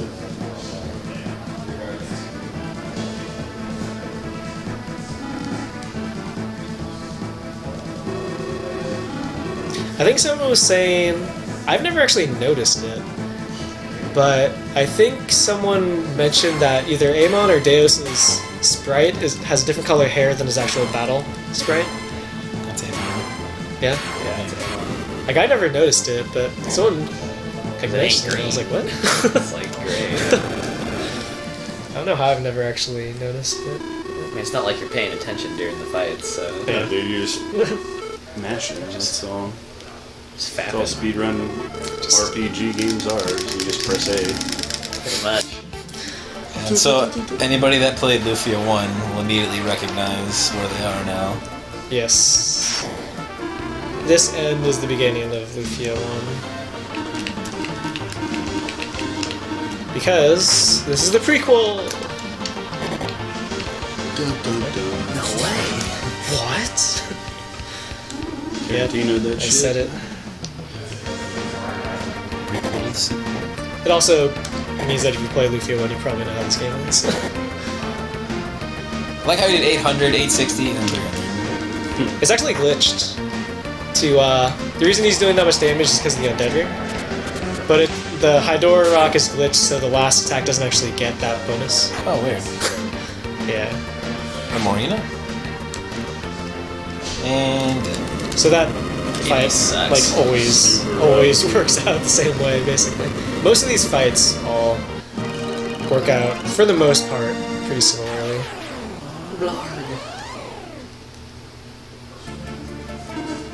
final boss, Idura.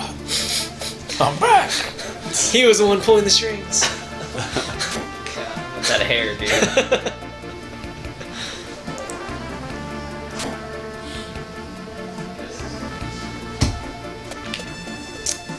Alright, take two. Aim on. So yeah, like I said, already green hair, yeah. Blue hair. Is that blue or is that gray guess with blue highlights? Yeah, I guess I always silver. considered him to have like kind of white hair. Yeah, that makes sense. Yeah. I think that's blue. I would not call that blue. Come on. Yeah. That's what I'm talking about. White boys. Fuck yeah, dude. You don't know how much that means to me. I do. That's why I said it.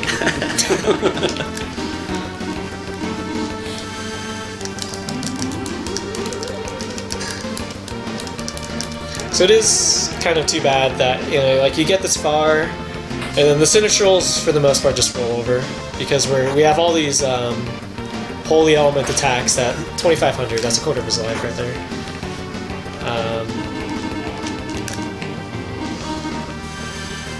So yeah, you get to the end, and because you start with full IP every battle, no matter what. So it makes it really easy to swale. And unless like you do something dumb like try to run away, which I have done. Say we did. Certainly no one would ever try to run away from bosses. Yeah, if you do something like that, you might be in a bit of trouble, but other than that, it's not too bad.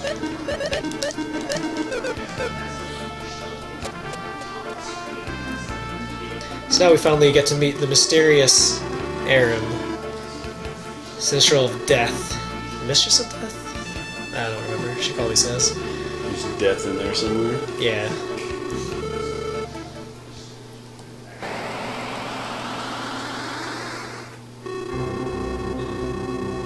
Mistress. There you go.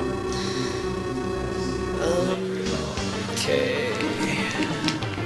Did they ever actually say that she's Iris? Yes. Yeah, you find out later.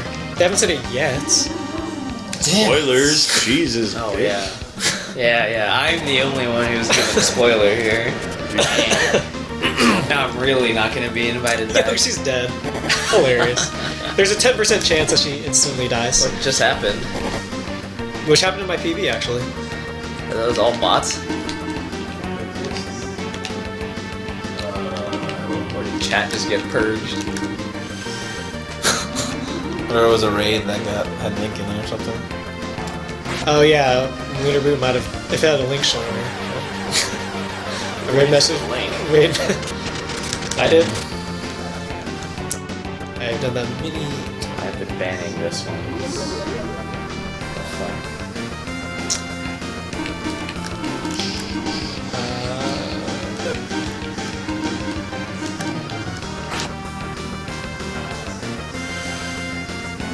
So she should still die on the 4th turn, even though Sullen died and I had to divert an attack for Guy. So is that like her nose? Yeah. Oh yeah. Yeah. Interesting. How could they not tell that's Iris? I mean, that seems like a pretty distinctive feature to me. The nose.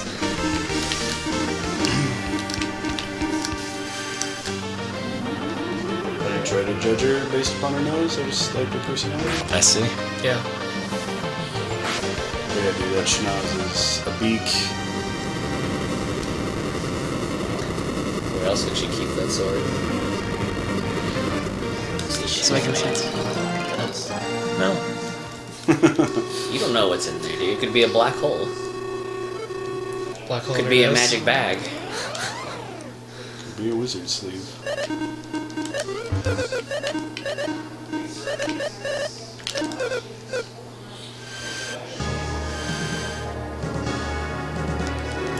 Alright, the man himself.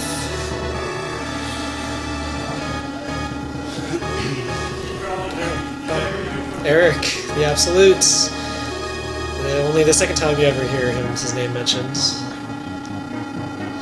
Master of Terror. Actually. It was like the size of it. They actually made the sprites, you know what I Yeah. mean? Just like so huge They're and freaking menacing. huge. Like, And you're like tiny. You're like ants before them. So this can inflict, among other things, sleep. Did it. Oh yeah, he's asleep. Okay, so I do this. I guess I'll wait for him to wake up. His axe attack is just too much damage to not do. And if he's not awake next turn, I'll wake him up with probably Sullen. No, she can use her IP. Probably already. So that's why I went to the menu and equipped the Anger Brace to max him. Anger Brace makes him immune to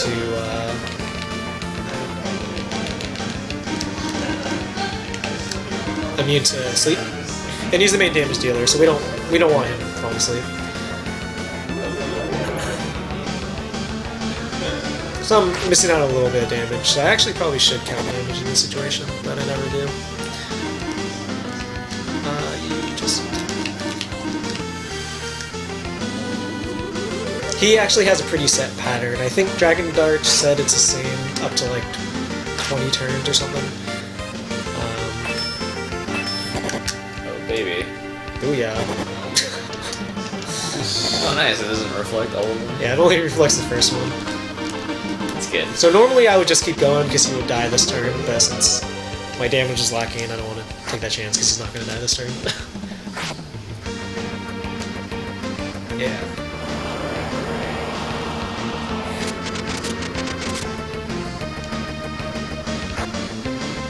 He should die this turn, though. I'm gonna be safe, though, but if he doesn't die this turn, I'll be very, very surprised. Or before his next action, even. I am very surprised. Swaggin' Claw, dude.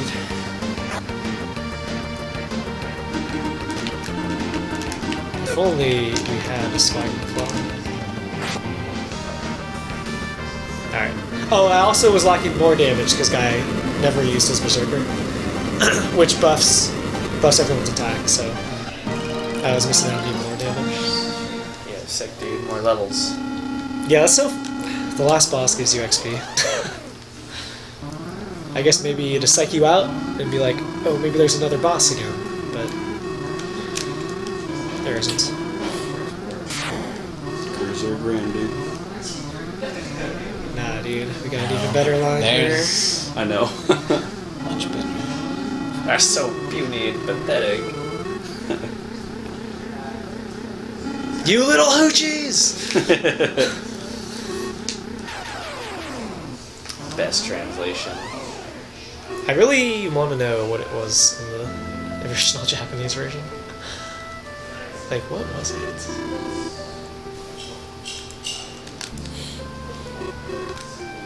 This look like a 347, 348. Yeah.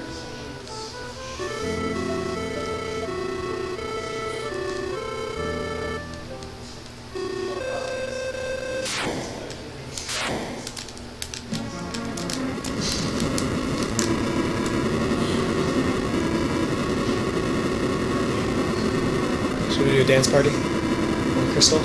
Oh yeah. For sure. Alright, let's do it. We can do it for 15 minutes and still stay underestimate.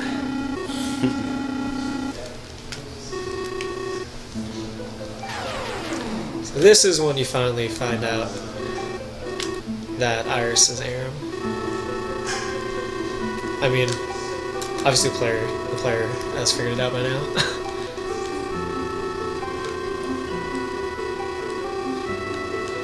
You would hope. Yeah. You never know. Certainly hope so. Because there's that scene in the Tower of Truth where the mirror reflects Aram's actual sprite. Music. This is the best music.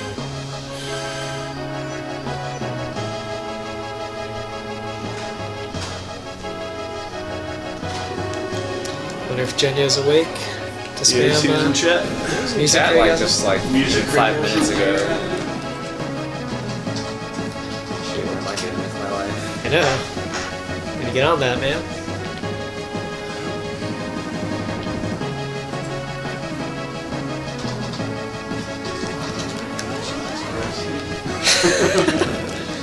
Who is that?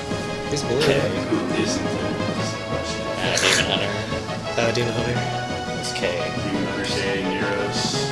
Oh yeah, I bet that the blue mod. Alright, so time will be after the third stone actually gets destroyed, but we're gonna have a little dance party, so. This music is too good not to. Yeah, buddy. Dance party! Woo! Yeah!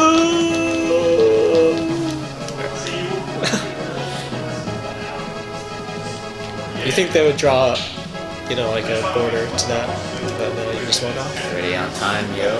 Y'all. Damn it. And time. 34735.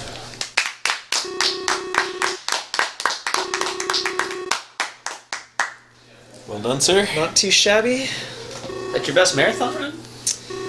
No, my best marathon run was when I. Yes, it was. Yes. Oh, you PB'd in that race. Yeah, I PB'd in both Scarbathon that's right. runs that I've done of this game.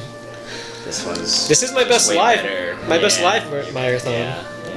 Yeah, the splice for sure. Scribathon runs don't count, really. It's true. I always forget that I splice every one of my online runs in this game.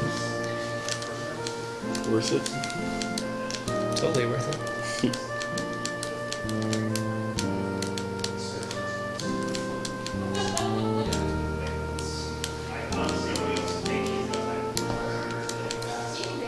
This game has one of the most memorable endings too. Like, Agreed. It is, yeah. I feel like the endings of like the Final Fantasy series are kind of, you know, Repetitive whatever. a little bit at times. Yeah, and then this one is like very emotional. Yeah, it really is. It's definitely a very good ending.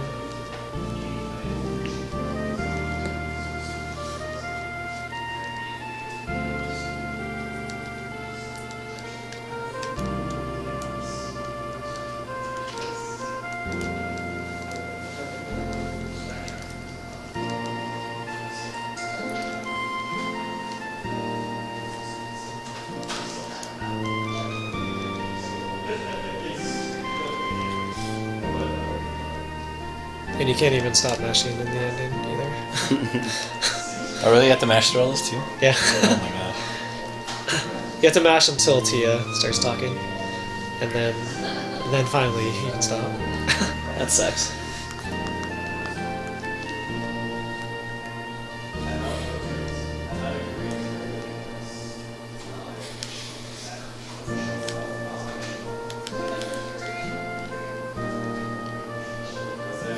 Decker's hair, dude, is so good. I love it. I think you need to go with that cut, dude. Same coloration too. Yeah, It's my next cosplay, man. That'd actually be pretty cool. that would be awesome. We can get a theme because I'm going Adura's haircut. So I see. Be Decker. I mean, that's actually why I'm growing out my hair. Alright, in who's preparation for Lexus? Adura. Like it, dude? Somebody's got to be Lexus. You, obviously, that's your boy. Oh, I see. Yes, your boy. That is my boy. Makes sense, yeah. Just gotta grow a green mustache. Consider it done. Easy.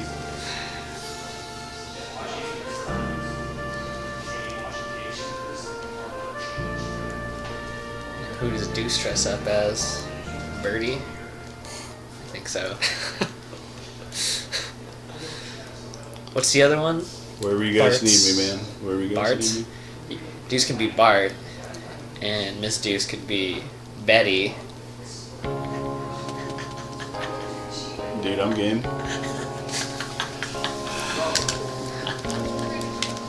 So you can finally stop mashing now.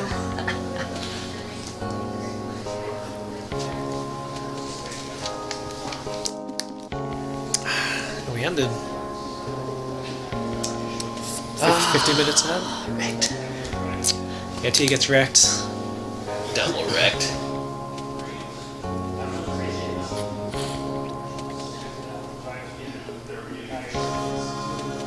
Just cry.